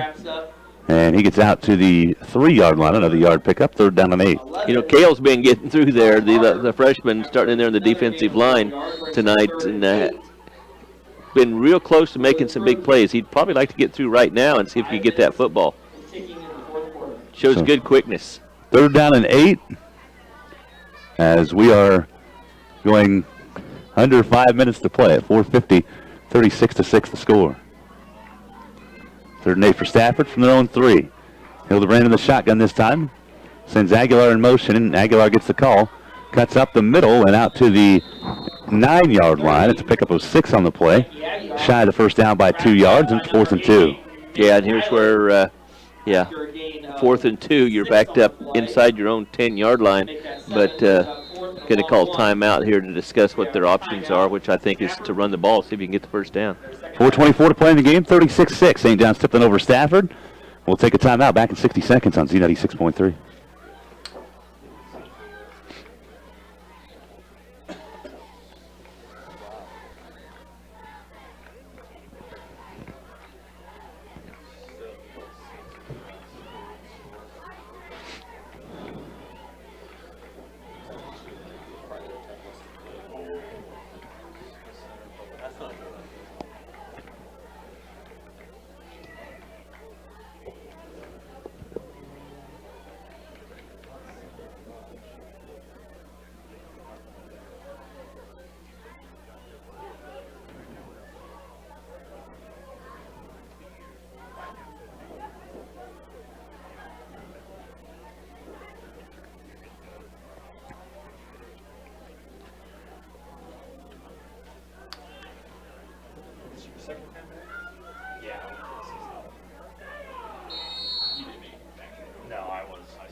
Fourth down coming up for Stafford. Out of the timeout, they'll punt. And the punt is back. Nobody there to return for St. John's Tipton. They wanted to make sure there wasn't going to be a fake. It rolls out of bounds at the 27, and that's where St. John's Tipton will start. 1st and 10, leading 36-6 with 4:24 to play. Yeah, easy call for the special teams for the Jays. They're saying, we're playing for a fake here, and if you want to punt it, we'll let you punt it, and wherever it stops, that's where we'll take over the football, because it really wasn't about field position or anything at this point. It's just about making sure get a stop defensively, get the ball back, and you're up 36-6 with 4:24 to go. You get a couple first down, and the game's over. Other scores tonight at halftime: Phillipsburg leading Bennington 34-8. Again, Norton leading Plainville 21-14 tonight at half. And there's one other one: Central Plains winning tonight over Canton Galva 52-0. Again at halftime, Otis Bison leading Thunder Ridge 38-0. Rossville leading St. Mary's 57-0 at halftime. 15-6 early second half. Southeast put up another 7. 1st and 10, St. John's Tipton. Davis Dubert hands off to Adam Bates. Bates trying to get around the edge, and he's tackled after a pickup of 2 out to the 29-yard line for St. John's Tipton. That's Sipes again, a junior 163-pounder with the tackle for Stafford. And second down about 8 for St. John's Tipton after the 2-yard pickup for Adam Bates. This is where you know that St. John's Tipton is going to take as much of the 25 seconds that you have after the ball is marked ready for play. You know the quarterback's going to be looking at the official clear down field when he starts counting off 5 seconds. Then he'll snap it. Second down and a long 8. Davis Dubert hands off to Bates again. Adam, nice run again. Gets across the 30 and out to the 33-yard line. A pickup of about 3 on the play. Sets up 3rd down and 5. Yeah, and we've seen in the fourth quarter it's been a cleaner game from the standpoint. Stafford cleaned up their penalties, the mistakes that they were making, which is a good sign for them. Just have not been able to really finish off any drives and put points on the board. Again, 3rd and 5 coming up here for the St. John Tipton Blue Jays. Might be the quietest game I've ever been to. Yeah. High formation behind the quarterback, Davis Dubert. Ball at the 33. Hand off to Ty Brummer. Brummer goes forward across the 35, trying to drag defenders close to the first down marker. Forward progress will give him a first down after a pickup of 6, it looks like. 38-yard line. Ty is he went down pretty slow hard. to get up. Picked up 6 yards on the play. Going to have stoppage of play here. Yep. It is a first down for the Blue Jays, but a timeout with the injury to Ty Brummer. He's looked like he had the wind knocked out of him. He jumps back up here real quick, and hopefully that's all it is. Yeah. He's saying he ain't saying anything because he doesn't have any air. Yeah. But when he gets it, he's going to say, yeah, but it doesn't feel good when it happens. So Ty gets the first down for St. John Tipton out to about the 38-yard line. The Blue Jay 38. 2:55 to play here in the game. It's 36-6, St. John Tipton with the lead. And with the early start tonight, we'll be out of here fairly early, but has been a longer second half for sure. 1st and 10 for the Blue Jays, as Davis Dubert will let that time run down as the clock continues to roll. Dubert with the I formation behind him. Takes a snap, handoff goes to Adam Bates on the counter across midfield, and he's pushed forward out to the Stafford 36-yard line. Pick up a 5 on first down for Adam Bates. You like that in this situation when the running game, as we've talked about, hasn't been big, but you get to the end of the game, it's not a matter of fact of you're up 30. You're obviously going to win the football game, but you want to be able to run the ball. And you see some of the bigger guys now going out defensively for Stafford. So 2nd down and 5 coming up here for St. John's Tipton after the 5-yard pickup by Bates on first down. He's got 5 carries for 15 yards tonight. On 2nd down and 5, again the I formation behind Dubert. Davis, play action. It's a quarterback sweep. He cuts back inside. He gets across the 35 and down to the 32. A pickup of another 4 on the play. It's third down and 1 for St. John's Tipton. Sign run play. You fake the handoff, and it's kind of a bootleg, although he's really not trying to get to the outside. He cuts it up inside and just tries to get yards, bringing up 3rd and short for the Jays. Figure might not go on the long count here because might not get it off because of the delay of game where they're trying to run all 25 seconds.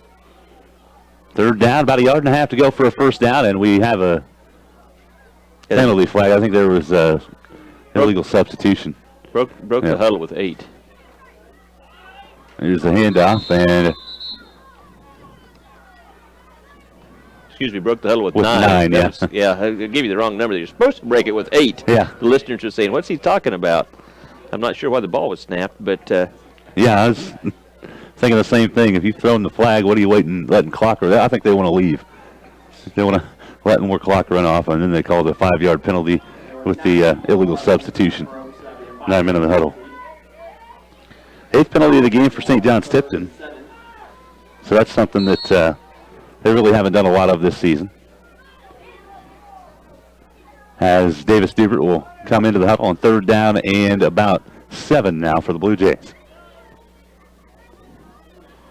Could be the last snap of the game. Yeah, Dubert steps under center for St. John's Tipton. Quick pitch goes to Adam Bates.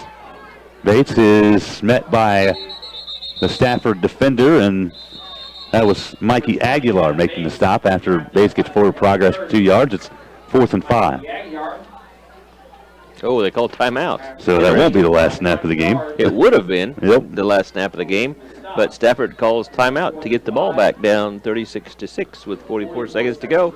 And you got to say, they're playing to the end, and I got no problem with that. 44 seconds to play, 36-6 the score again. St. John's Tipton with the 30-point advantage. They'll improve to 4-1 on the season here tonight with the win. Stafford will drop to 2-3 with the loss. In a non-district game tonight, most teams in 8-man have started district play by tonight. But St. John's Tipton and Stafford will start next week. Again, the Blue Jays will be at Victoria on Katy Country 94. I hear they're pretty and good. Nckssports.com. They're very good. Stafford is hosting Ashland to start district play next week. You get to this time of year and you're ranked number 1. That tells you something, right? Yes, it does. 4th down and 5. Physical football team. They've always had been. They've always been physical, what I've seen. I'm assuming that probably hasn't changed. 4th and 5 coming up for St. John's Tipton as Davis Dubert will step under center. Stafford expected him to punt. I didn't. As Dubert takes the snap, rolls to the right, has Drake Key open, and he makes the catch at the 30 for a first down inside the 30 to the 28. It's a 7-yard pickup on the play on the pass from Davis Dubert to Drake Key. Yeah, and that stops the clock because of the first down, so it'll be set here with 38 seconds to go, so there will have to be one more snap of the ball. First catch of the game for Drake Key, his second catch of the season.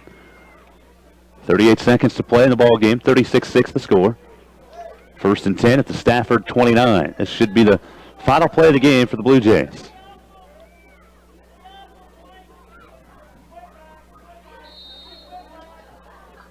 First and 10 for St. John's Tipton.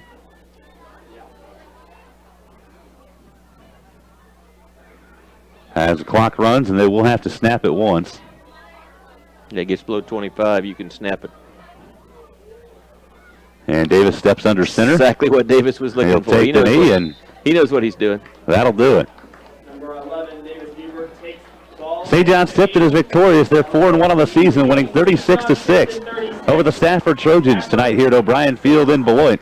We take a timeout. When we come back, we'll wrap things up from Beloit in this matchup between Stafford and St. John's Tipton on Z96.3 The Lake and Nckssports.com. Brian Gates, don't stumble on your way home. Thanks, bro.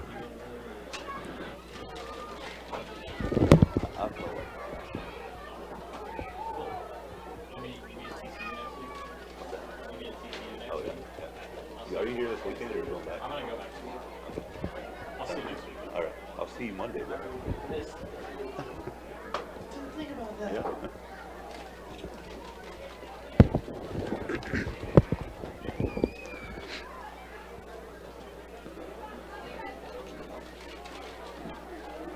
Rebecca.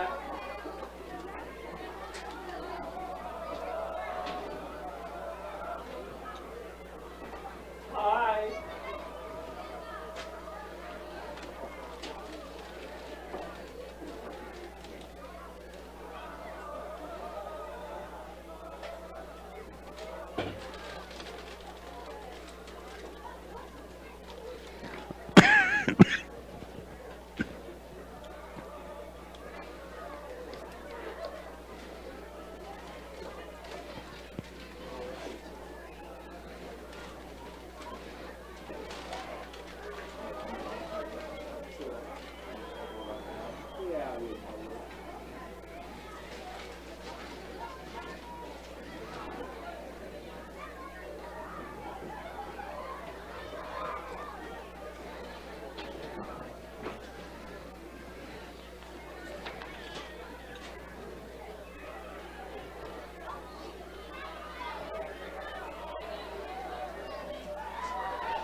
Dusty Young is back with you on Katy Country 94 and KatyCountry94.com, as well as video streaming at Nckssports.com. The St. John's Tipton Blue Jays come away with the win tonight, 36-6 over the Stafford Trojans here in Beloit at O'Brien Field.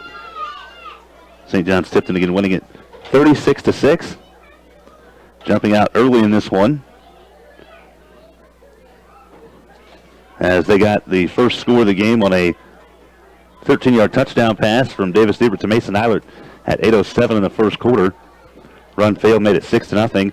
First play of the second quarter, another 13-yard touchdown pass from Davis to Mason, and that made it 12-0 at 11:56 in the first half. Parker Gates, outstanding play on a catch from Davis Diebert, 14-yard touchdown pass.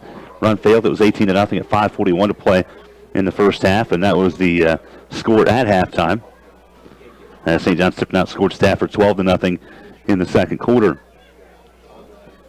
In the third quarter, the Blue Jays scored first on a 12-yard touchdown pass from Davis Diebert to Mason Eilert. The pass failed at 9:49. It was 24-0. Parker Gates, a 2-yard touchdown run. Pass failed at 8:05. It was 30-0. And then at 7:24 in the third quarter, Mason Eilert 25 yards on a strip and returned for a touchdown on defense for the Blue Jays. A kick attempt failed for St. John's Tipton at 7:24. It was 36-0 in the third quarter as the Blue Jays outscored the Trojans 18-0 in the third.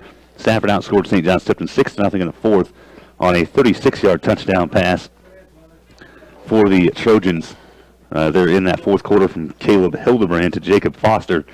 The run failed. The final score, St. John's Tipton 36, Stafford 6 here in the matchup tonight at O'Brien Field in Beloit. Just a solid effort, really, especially defensively tonight for St. John's Tipton to get their fourth win of the season, improving to 4-1, and Stafford drops to 2-3 with a loss. And the passing game. Yeah. Yep, you always want to start with the defense. When you only give up 6 points in a game, you got to talk about how well you played defensively, and they did the things they needed to do. They switched up the fronts, 3-man front, 4-man front, lots of blitzing, really aggressive once again. Really didn't have to respect much of anything out of the passing game tonight, which makes it much easier to stop that physical running game that St. John's Tipton was seeing from Stafford tonight. They're big, they're physical, just didn't have the balance offensively to get anything out of the passing game to kind of supplement and make the defense of St. John's Tipton respect it, which would have helped the running game. And it was all about the passing game offensively. Once again, Stafford big, physical against the run, but simply could not get to rush in the first quarter. And Davis, if he did get the rush, he was very active with his feet, keeping the play alive, and then finding open receivers. The receivers doing a great job catching the ball and just making lots of big plays offensively in the passing game. So great defense, great passing game by the Jays tonight leads to the 36-6 victory. So tonight, St. John's Tipton with 361 yards of total offense, 94 on the ground and 267 through the air. Davis Diebert 17 of 25, 250 yards, 4 touchdowns and a pick. Adam Bates went 1 for 1 for 17 yards. And also the leading receiver, Aaron Hankey, yards-wise, as he had 5 catches for 111 yards. Mason Eilert had 7 for 82 and 3 touchdowns. Parker Gates had 4 catches for 61 and a score. Drake Key with 1 catch for 7 yards, and Adam Bates with 1 for 6 tonight. On the ground, leading rusher, Davis Diebert, 9 carries, 27 yards, 9 carries for 26 yards, and a touchdown for Parker Gates. Also, 7 carries for 17 yards for Aaron Hankey. Adam Bates with 5 carries for 15 yards. 4 carries for 9 yards for Ty Brummer tonight. Again, 361 total offense for St. John's Tipton. As we said, Stafford did move the ball tonight and got some yards. They had 212 yards of total offense, 148 on the ground. They were led by Josh Harder with 13 carries for 59 yards. 23 yards on 7 carries for Mikey Aguilar, 4 for 22 for Caleb Hildebrand. Trey Schultz, 5 for 18. He went out with an injury. Logan Shockley went out with an injury, 5 carries for 14 yards. And 4 for 22, as we mentioned, for Hildebrand. 9 for 12 for Philip Gift. Shockley finished 2 for 5 for 40 yards passing, and Hildebrand was 1 for 1 for 24 yards and a touchdown. That pass went to Jacob Foster. And Lathan Shockley had 2 catches for 40 yards. Again, the story tonight for Stafford was their 12 penalties for 74 yards. St. John's Tipton had 8 penalties for 65 yards tonight on their side of the ball. So St. John's Tipton wasn't exactly clean tonight in that regard, but Stafford had the penalties that hurt a little bit more tonight in the most inopportune times. When the game was still in doubt, They were having penalties, and they were just key penalties. When they'd get a big play, it was brought back, whether it was an interception or one of their bigger gains on an offensive play. So, and then just way too many pre-snap penalties, and I don't think that's probably normally the way they play. They got some really good football players, you can see, and I just don't think they had a good night of execution offensively. So again, it's 36-6, St. John's Tipton with the win tonight here in Beloit at O'Brien Field. Time for the Nckssports.com athlete of the game. It's kind of the same thing every week. We could give it to three different guys that had good games. I think that Mason and Davis really came through tonight for St. John's Tipton again. I think I'll go with co-athletes of the game again for Mason Eilert and Davis Dubert. Mason with, again, 3 touchdown receptions, 82 yards, 7 catches, and had a 25-yard strip and score for a touchdown. And had another one, too, that didn't count. Interception return that didn't count. And then Davis finished 17 of 25, 250 yards, 4 touchdowns, and an interception passing tonight for St. John's Tipton. We'll go ahead and give them co-athletes of the game. They're automatically nominated for Nckssports.com Athlete of the Week. We'd like your nominations for that. You can always check out Nckssports.com for more information on that. Block of the game, sponsored by H&R Block and Beloit. For all your tax, bookkeeping, and payroll needs, get the expertise you deserve at H&R Block and Beloit. Never settle for less. It's tough because it's hard for me to give it to somebody that had a block on a play that got negated. Because Aaron had a very good block tonight. Aaron Hankey did. But the play didn't count. And the play didn't count. Parker had the best block I saw tonight. But the other guy that didn't get a block ended up coming in and getting Aaron for a pickup of 2 when it looked like he was going to score. But that was the best block that I saw tonight from Parker. So I'm going to say Parker Gates' block of the game tonight. I got no problem with that. It was an excellent block. So Parker Gates' block of the game tonight here on Katy Country 94 and Nckssports.com. Block of the game brought to you by H&R Block and Beloit. For all your tax, bookkeeping, and payroll needs, get the expertise you deserve at H&R Block and Beloit. Never settle for less. Have a little bit of time here so we can give you some other scores. Osborne game was called at half as they went over Lakeside tonight on Katy Country 94, 62-0. That game again called final at half. In the fourth quarter, Southeast Salinas leading Beloit 21-6 in Gypsum tonight. So the Trojans of Southeast in the lead there. And also 3 minutes left in the third. Norton leading Plainville 34-22. At last check, Hanover was leading Rock Hills at halftime 20-8. Southern Cloud and Lynn was leading at half 12-6 in that game. And we will try to get some other scores if we can here and update you on some of the other games that are going on in the area. Again, we thank everybody for tuning in tonight on Nckssports.com and Z96.3. The St. John's Tipton Blue Jays again win tonight 36-6 over Stafford. Pretty Prairie beat Norwich tonight 50-0. Nemaha Central is leading Holton 20-13. 8:19 left in the third. Phillipsburg 42, Bennington 8. And again, Southeast, Bryce Banks had that last touchdown for the Southeast Trojans. They lead 21-6 in the third. Lacrosse leads Ellis 12-7 in the third quarter. And those are the scores that we have here. TMP and Cimarron are tied at 20 with 6:35 left in the third quarter from the Mid-Continent League here tonight as well. They're headed to the fourth quarter now again with Southeast, or they're in the fourth quarter. Southeast is leading at 21-6, and Bennington now trailing Phillipsburg 48-8 with 4:15 left in the third. Trying to find that Smith Center score, but haven't been able to see an update yet on that one. They trailed 14-0 after one, but led 20-14 at halftime over Republic County tonight. So we'll await that score this evening as well. Local high school football scoreboard show coming up at 10:05 tonight on Katy Country 94, as we'll give you the scores, wrap things up from Week 5 of the high school football season. We appreciate everybody tuning in tonight. We thank all the sponsors for bringing the broadcast to you tonight on Z96.3 and Nckssports.com.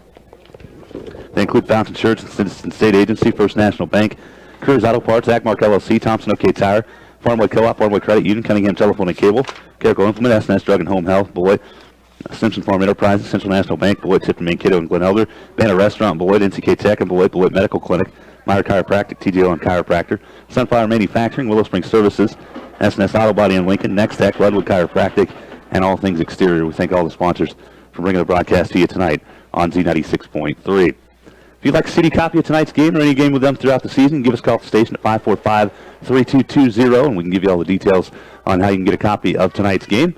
Again, St. John's Tipton winning it 36-6 over the Stafford Trojans.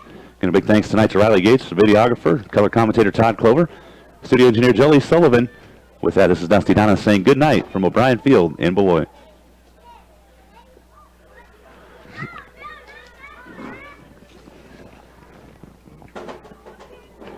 All right, thanks, Jolie.